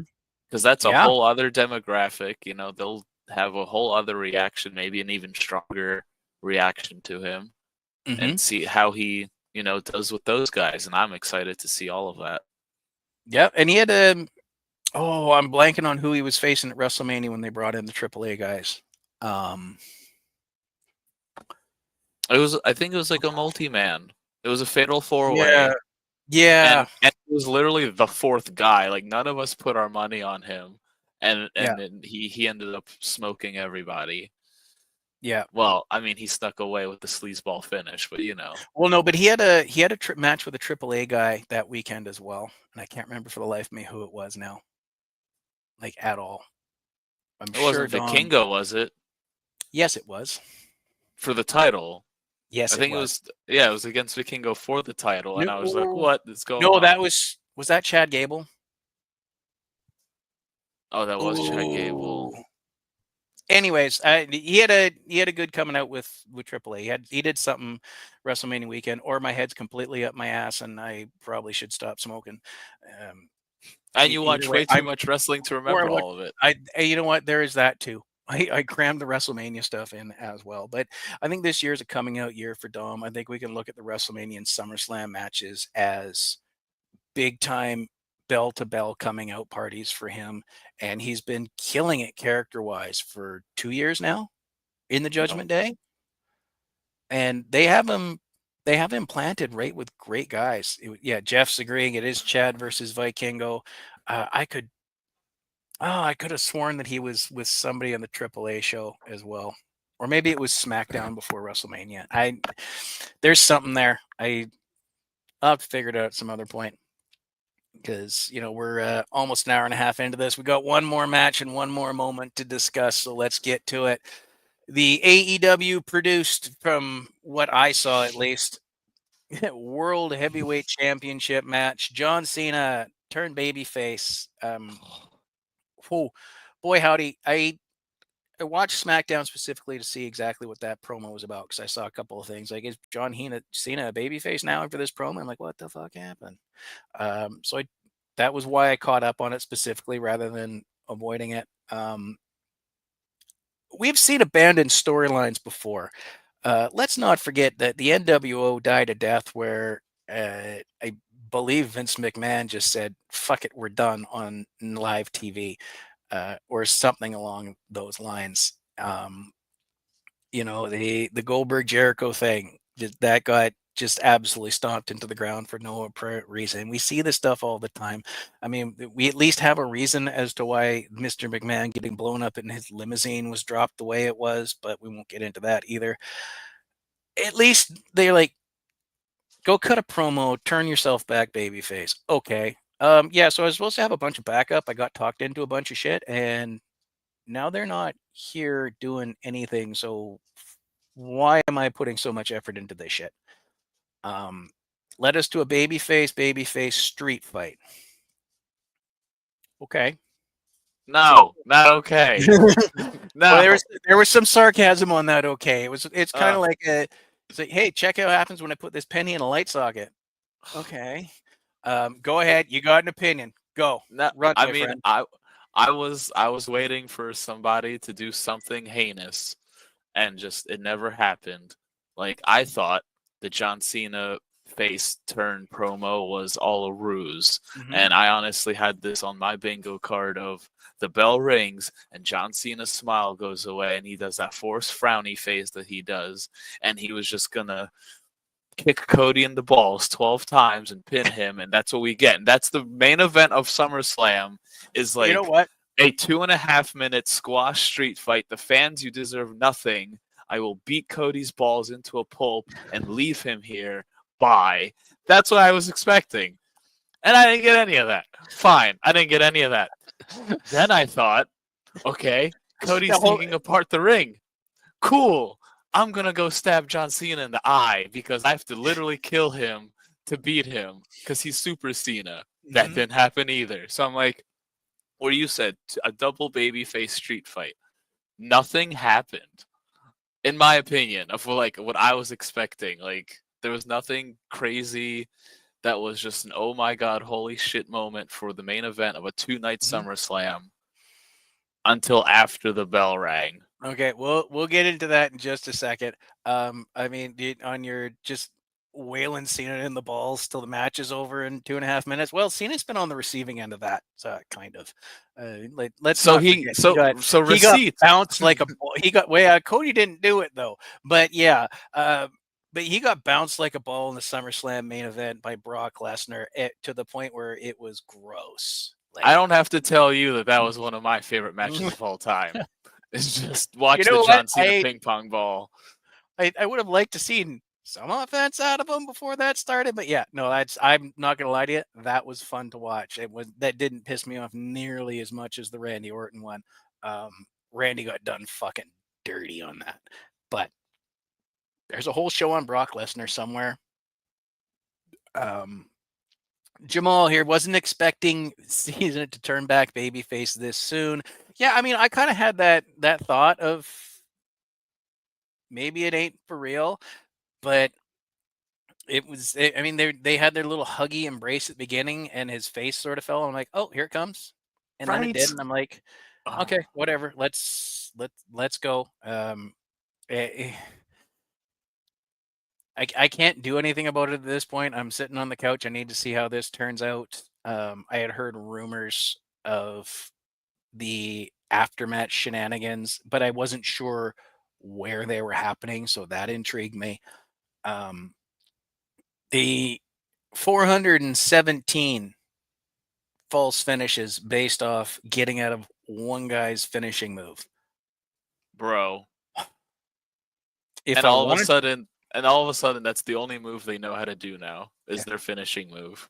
I have Collision on tape. If I want to watch AEW, I will go to my PVR and fire up Collision. Um, Now, I don't get me wrong, love me some AEW. I am not one of these guys that's going to shit on it because the whole premise of the show is it's all pro wrestling. I just happen to like vanilla flavor sometimes and chocolate the other. But this to me, it's just like, oh yeah, finishers don't matter. Just kick out after it, and you see that all the time. You see it on the indies. You see it in AEW is fucking brutal for it. What really bothered me though is they were doing all these things. Cena throwing the stairs, the bottom half of the stairs. That was epic. That was pretty cool. And the way Cody took it and then fell, and I'm like, we're gonna hope he's selling and didn't just break his friggin' arm. Right? However, I'm given what Cody's done in the past, if they had broken his arm, Cody probably wouldn't have said shit until No. he went backstage and the adrenaline wore off and somebody's like, isn't the bone supposed to be on the inside, bro? Um, No, not this one. This is fine. you Meh. got to air out the dogs once in a while. You know what I mean? Right. Let it breathe. It'll be fine. Rub some dirt on it. Give me some super glue. I gotta Um, compete with Dustin. He's got a hole in his knee now, so right. Yeah, and again, I know I've said this 3 times about 3 different guys, but there's definitely a show on Dustin Rhodes. Um, Here's Jamal's got my point. He was felt raw because this match was way better than the match they had at Mania. Abso-friggin-lutely. If I'm picking between the two, SummerSlam was far better. I think the only thing it was missing is one of these guys needed to bleed, especially after one of them got hit in the head 3 times with a turnbuckle. And I don't mean smash into the turnbuckle. I mean the back end of it. Cody Rhodes, for those of you that haven't seen, unhooked the turnbuckle from the lower rope and beat John Cena in the head with it. with the Okay. actual turnbuckle. Yeah. With the back end of it. I'm like, that right there says he he should be bleeding. I'm not Right. usually an advocate for blood, but there's a certain friggin' line that you have to accept that it's harder to sell without bleeding. And that was one of them. I'm like, I just got smoked in the head by a piece of steel 3 times. Probably unfinished Um, steel. like, And that sucks. yeah. I mean, and we just watched Lyra Valkyria literally have a chair wrapped around her to her friggin' waist in the ladies match earlier. Um, Jeff too, surprised there was no color. It, I that to me took me a little bit out of the match, but I also saw that the payoff was, oh, we're gonna do the Umaga spot where it's the STFU with the ring rope, which honestly looks better than his normal STFU because it's a little easier to friggin' sell for it if you can't see that he's barely touching you. Um, The yeah, worst. yeah, The it's worst submission move since the Rock Sharpshooter. yeah. You know what? Yeah, I'm like, oh, is there something I could add to that? It's like, no, you reached right into the bottom of the barrel on that one. Um, I know trash when I see it. yeah, and this includes the Iron Claw. Like, that's exactly what it was. It was not cool. Um, but yeah, they hit the spots. I'm like, okay, we're gonna demolish the ring. I kept waiting. It's like, okay, so it's gonna be 1, 2, Brock's music. Nope, they went through the whole match. They, we have a mutual friend of ours that has been on a rant all day, and it's been awesome. Shout out, check him out at Cruising with Kayfabe, old Mongo there. Um, the spam of the finishes, the 2 counts, and it's like we're both coming off the ropes. Cody's hitting a triple. Guys, give me anything else. Now, Cena hitting the code red was wild. On the outside. Yeah. He's And I'm done it like, before. I don't know if he's ever done it on the outside before. So props to him to yep. do that. Props to him doing that crazy top rope leg drop thing because Oh yeah, that sucks. bringing back the leg drop. That was Yeah. something that a younger Cena would pull out. I haven't seen that in years. I had honestly forgotten about it until he went up to the top rope. I'm like, what do you? Oh, I um, just remembered he didn't do his little springboard stunner dude that he's done maybe 3 times. no. Do you recall a 5 knuckle shuffle either? I don't. From last night, Yeah. he did it. Did he? It was Okay. early. He did it early. He went into his 5 moves of doom, and then Okay.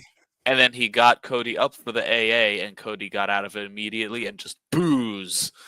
So many boos. I was like, what happened? Oh, he didn't finish the 5 moves of doom chain, so now Yeah. all the children are crying. Yeah. Honestly, that might have been it. I might have tuned that one out. I was like, oh, I've seen this part before.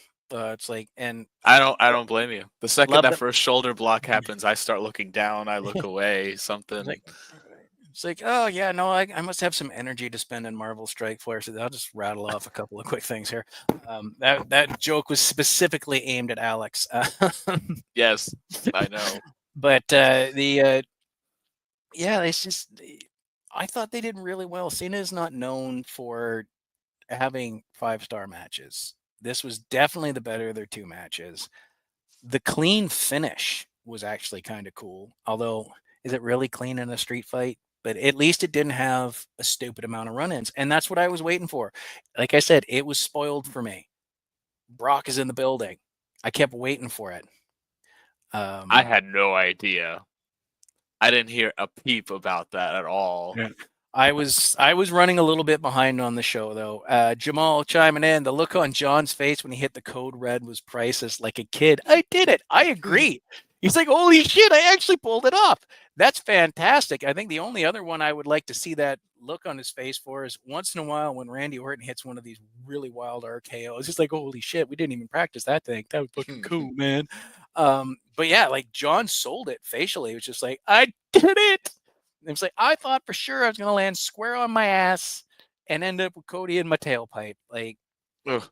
but yeah, it's like the whole deal. Having that version of John Cena back for whatever it's worth.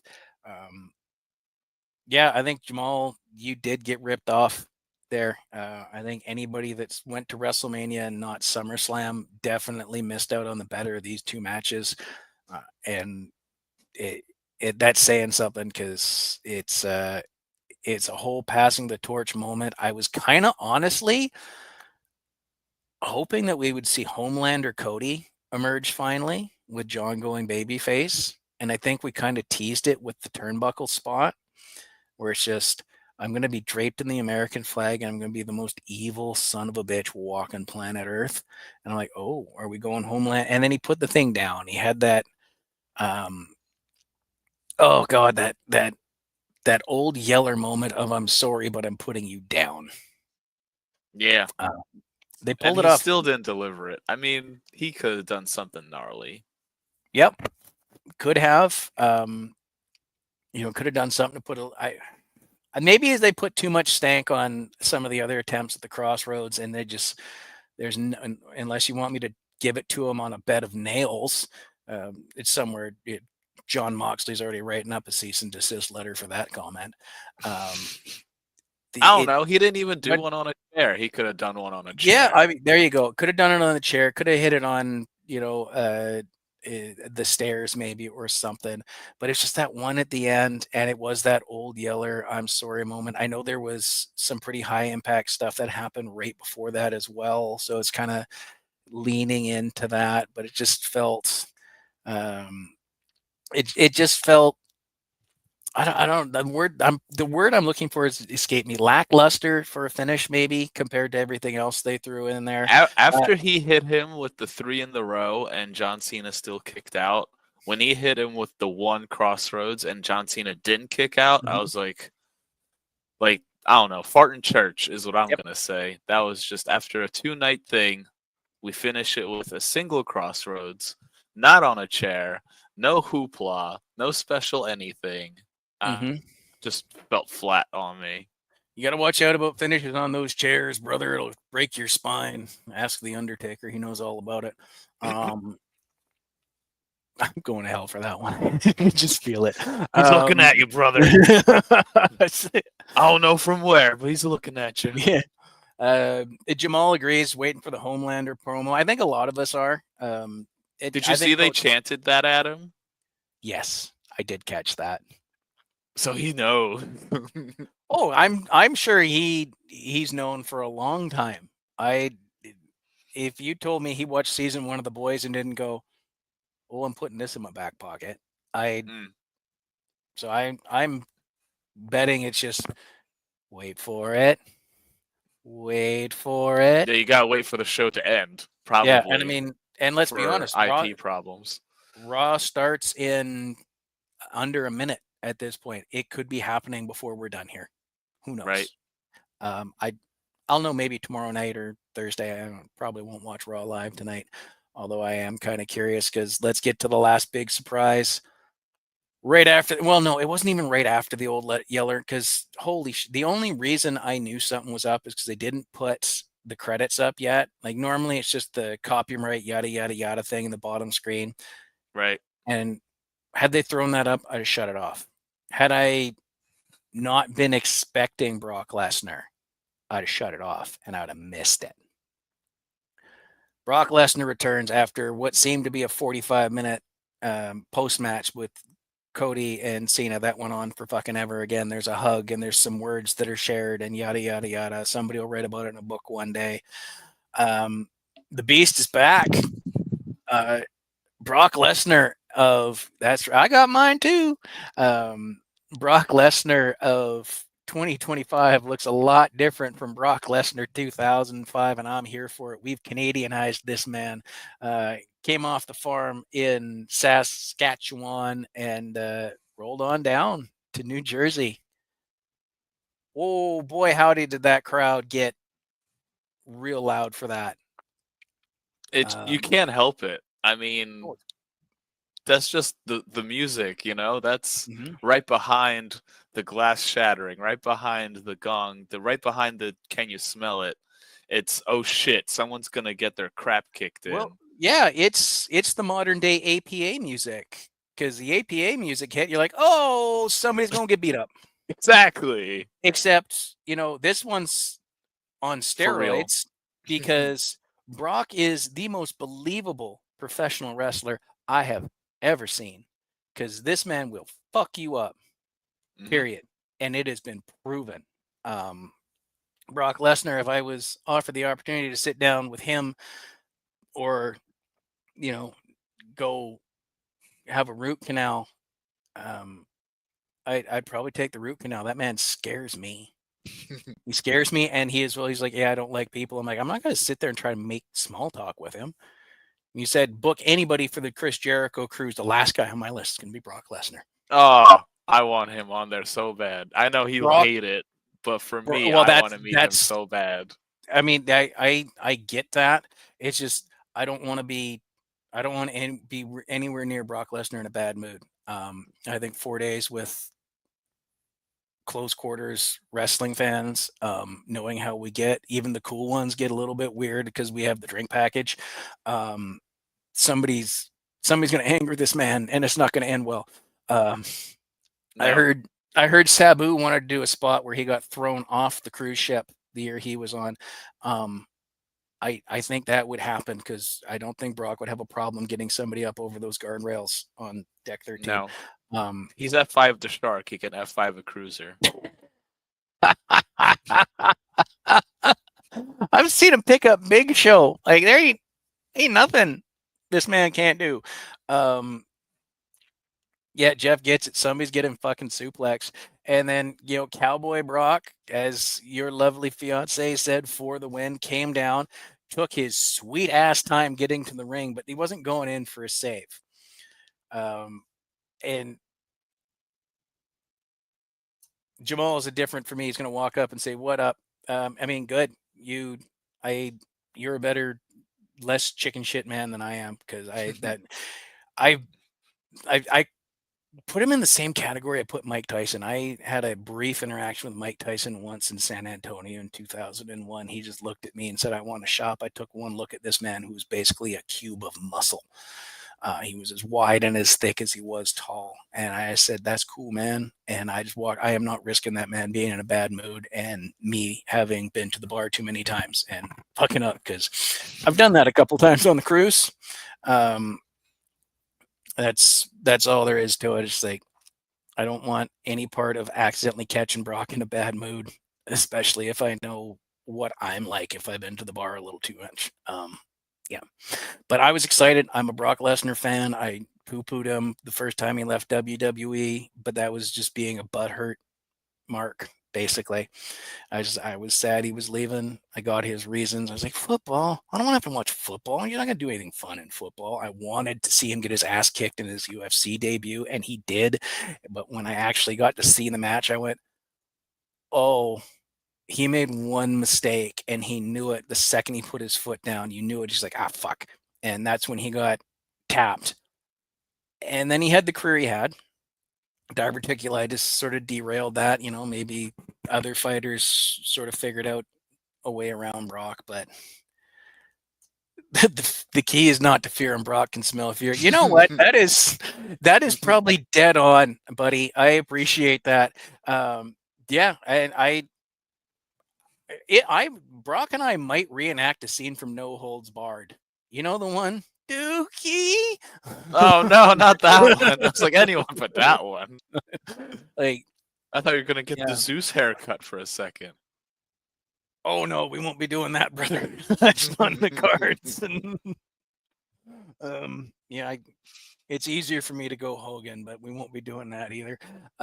Yeah, I'm excited Brock is back. I know he's in a lot of trouble. Janelle Grant's people have come out saying that this is something along the lines of sweeping it under the rug and yada yada yada. I'm like, I know there's more to come out. I know more will come out. But what I have read, because I did read the court documents, which was super boring, but very insightful and disturbing. Um, Brock's biggest problem isn't the law, it's his wife so far. It's like everything I've read and heard so far says he really didn't know it was just some girl throwing herself at him. That could be wrong. I might have missed something. And some things might not have been released yet that would change that. But people are out there saying, oh, this, that, and the other thing. And I was like, well, show us, tell us why. Because right now, it's from what I see, I wouldn't be going back to the farm thinking my wife has probably already dug the hole. Um, that's just me, but I'm excited he's back. I want to see him toss a bunch of people around. Get past the Cena thing. The Cena thing's cool. Cena won him back. I want to see Brock and Gunther go at it. Do you? Yeah. I feel like that's the next. I feel like that's the next impossible dream match, and we talked about the last impossible dream match before. But like, how do you book that? I don't know. I don't know. I think it depends on it depends on what Brock has agreed to as far as dates, time, and money. It depends on honestly how much Brock likes Gunther as a human being, because we've heard Brock lots of reports. It's like, oh, you got to go over Brock. It's like, yeah, well, Brock liked me. If Brock doesn't feel like doing it, he's not gonna do it. And right, like Andre, Brock is one of those guys. It's like you don't get a choice. It's like either he agrees to it or he doesn't.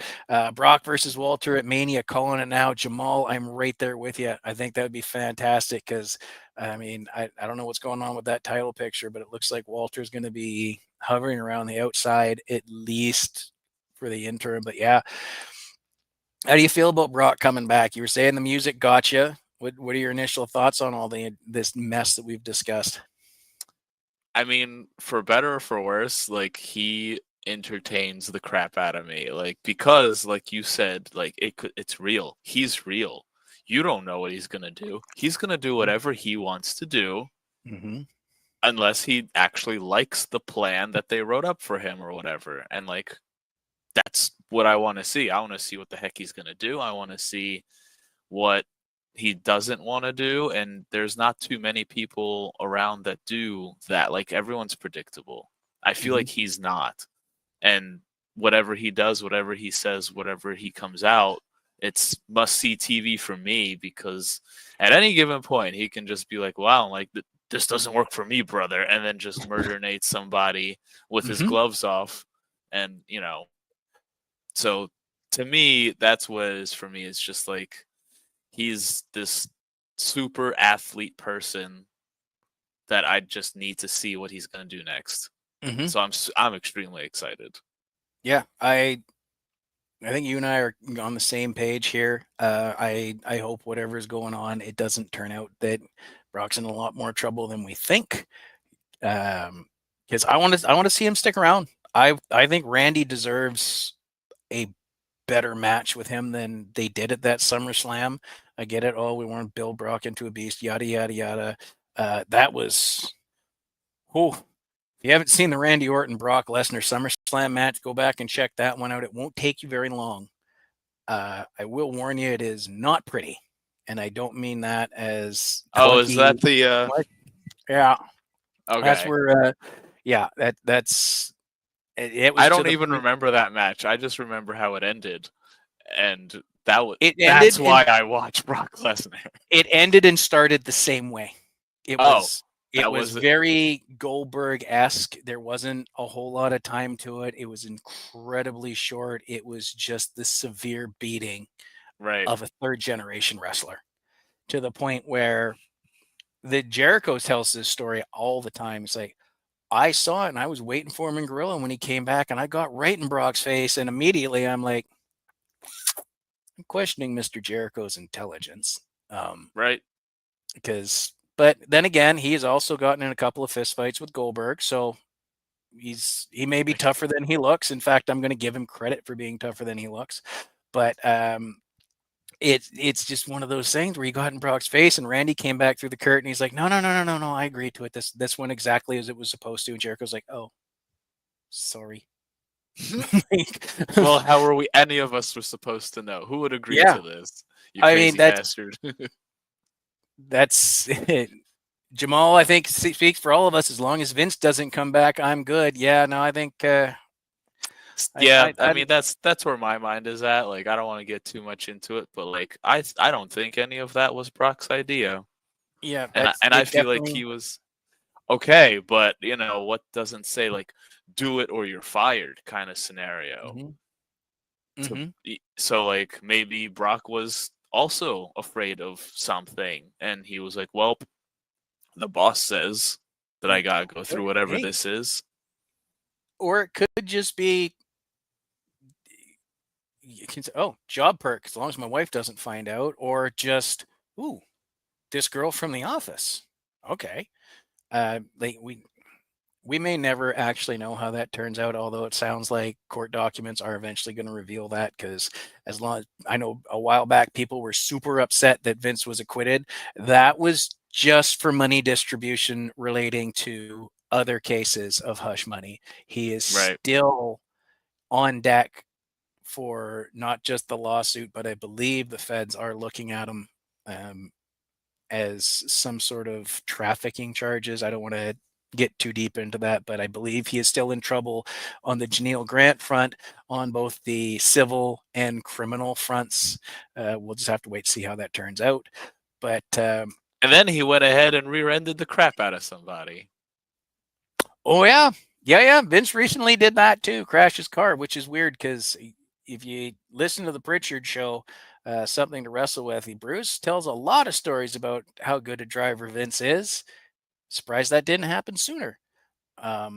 Jamal is talking. Jericho was being a locker room leader. Absolutely, he was. I mean, these are the days where the Undertaker is not around as much. I mean, it was pre-retirement. I don't even remember if he was on that card, but somebody's got to step up and do that. So Jericho stepped up and did it, and it's more of a credit to the believability of Brock Lesnar and Randy Orton in that SummerSlam match. Other guys I'd like to see Lesnar with real quick as we wrap this up because we've gone almost 2 hours on this, bro. Hey, Braun we can Breaker. talk wrestling all day, you know. Oh yeah, I know. It's Braun Breaker, a little more seasoning with that, maybe towards the end of whatever deal Brock has for this. Hopefully, it's longer than just deal with Cena. I think that would be a wild match. Um, yeah, that right there would draw some money out of my pocket. Come And on, special guest referee, Big Bill Goldberg. Let's go. Come on. That's how you get the money back into your wallet, Matt. that's you know what? There you go. That's You're that welcome, will. Caitlin. Saved some money. She thanks you. But yeah, I mean, I'd be okay seeing how Breaker and Lesnar match up in the ring. I'd be fine with that. I mean, I'd definitely like to see Orton get one back, or at least something a little more respectable than being left a bloody pulp and never having returned to it. Right. Um, if that's the way it goes, fine, but let's return to it. But they never really got back to it, just like they kind of never really got back to uh, never got back to the complete ass whooping he gave John Cena at SummerSlam until now.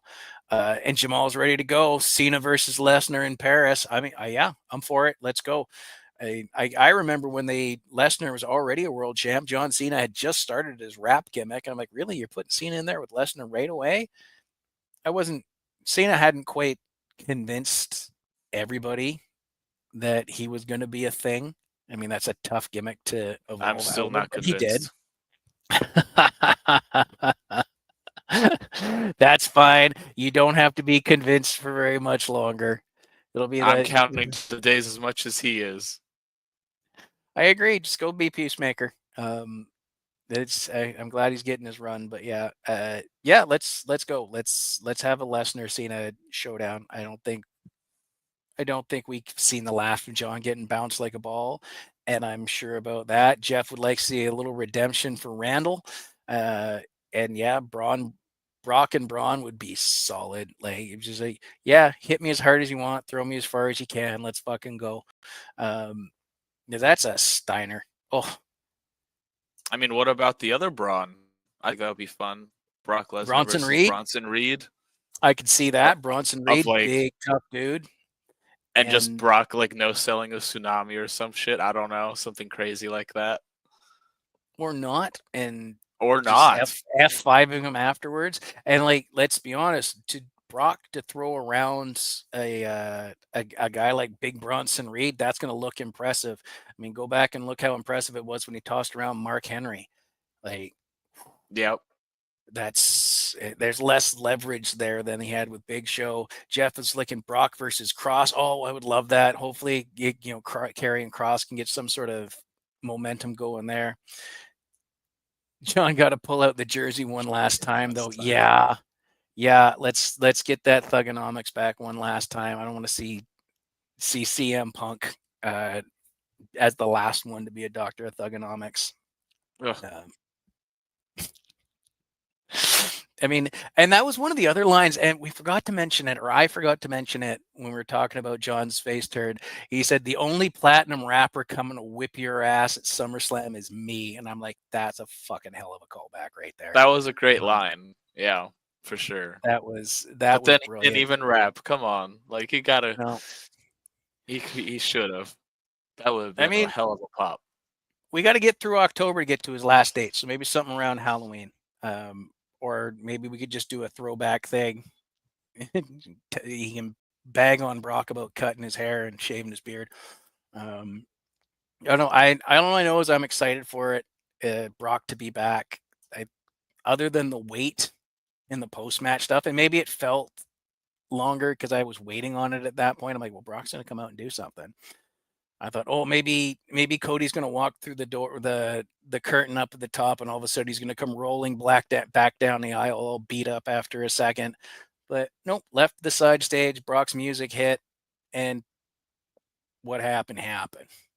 John got his ass kicked by a big ass cowboy. I'm for it. Adopted Canadian, Brock Lesnar. On the whole, out of 10, what are you going to give this entire 2-day spectacle? I don't know. I mean, night 2 was fine, but night 1 was meh. I'm gonna give it 7.5. 7.5. All right. I was going about 6.5 myself. Yeah, that's that honest night one got salvaged. Cody didn't want shit to do with that. Yeah, I don't I blame don't him. blame him. Yeah. We just spent 10 minutes of me going on that if Brock ended up on the boat, I'd be like, this might be the year I skip, brother. Um, like, yeah, Brock is a big, scary dude. And he don't like people. I'm a people. We might get along famously. Cody's a people. Cody didn't want to be Cody's a there. people, right? I, I don't want to run the risk of my drunk ass embarrassing myself and running it on the wrong side of a sober Brock Lesnar or a drunk Brock Lesnar. Jamal's chiming in, same 7.5 overall. Good weekend. All right. Okay, so I'm a little low ball on this one, but I mean that happens. I think maybe it was just too much of that car crash stuff on one night where the ladder match probably should have been later in the card for me. Um, That was I an think it intense start. I think was. they paced that night weird of like, let's get Rhea out there. Let's get 12 guys in the ladder out there. And after 2 matches, I'm burnt out of just like, yeah, that was great, but Mhm. now what? And that's Yeah. probably why, the Becky match felt kind of weird for us too, of just like we've Yeah. seen so much other crazy stuff where Oh, they pulled out a crowbar. Whoop-de-doo. and didn't use it. No, they Like smashed the stairs with it I thought, once. I thought Bailey might. I mean, obviously, you knew Bailey wasn't going to do much with it, but it's. I thought maybe she'd smoke Becky with it, but that's an interesting. I want to see more out of these three. I think again, much like the cage match, it would have been perfect for a main event of a TV show. Maybe it was just stuff, too much of the same stuff crammed onto the same night. Jeff is a little between the two of us. He's going 6.5, 7 for the weekend. Jamal Gary's all in was the real party of the summer. Oh, goddamn, son. I'm gonna have to get Jamal on. I think if you'd like to join us one afternoon or early morning, my friend, to come talk to me about that all in experience, because I was seeing photos because it seemed like half the cruisers were down there. You're probably seeing about the same as I was, Alex, as you didn't go down for that one. No, but everybody, That like, looked it like seems like everybody I knew was down there. yeah, It looked yeah. awesome. So that looked like the real party. I so yeah, if I could get Jamal and a couple others that were actually made that trip, because I'm not gonna lie to you, seeing that and then seeing the opportunity maybe going to London next year. Oh, I'm Yeah. going. Oh, I'm Yeah, going. we've had this discussion offline. I gotta get a few T-shirts up for sale here or something. Make a little extra scratch. Yeah, Jeff's seeing the same thing. So there's the half of the boat that wasn't there is seeing all these things, going, oh man, that's all our people.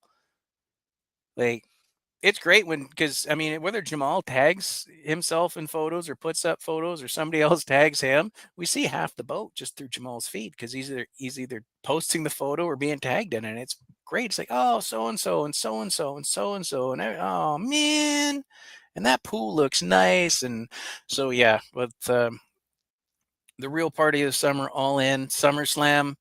I'm gonna say better than last year. Not a big fan of this 2 night horse shit, but I guess this is what we're dealing with from here on out. Yeah. Definitely looks like it. So, and here's Jamal. London was so lit, brother. Ah, dude. Yeah, yeah. It's a lot of OT in my future, I feel, and got to start working on that merch store, I think. All right, thank you, ladies and gentlemen, for joining us. I really love having all our little comments pop up here. I really appreciate it. Remember to go like and follow the show on Facebook. Spread the word. Remember to like the At the Inn Studios. You can catch what we're doing with Enforcing the Fundamentals and a couple other projects I have that occasionally put a little grease on their joints and kind of get going, but whatever I put out is going to go through that logo anyways. So I appreciate it. Alex, thank you for joining me as always, my brother. I will talk to you tomorrow, I am sure, because we're just those people. Um, Yep. Thanks and for having me on. oh, of course, as always. And if you are out there and you are listening, you want to come and talk wrestling with us, you just hit me up. We will let you know. Maybe a few more run-ins as the summer goes along, because that's just how it goes when you work a job that is crucial for water treatment. So yeah, my everything I schedule is in pencil, brother. And the most powerful thing for this show is the eraser. Don't forget, ladies and gentlemen, doesn't matter where you are, doesn't matter what alphabet soup you like. It's all pro wrestling.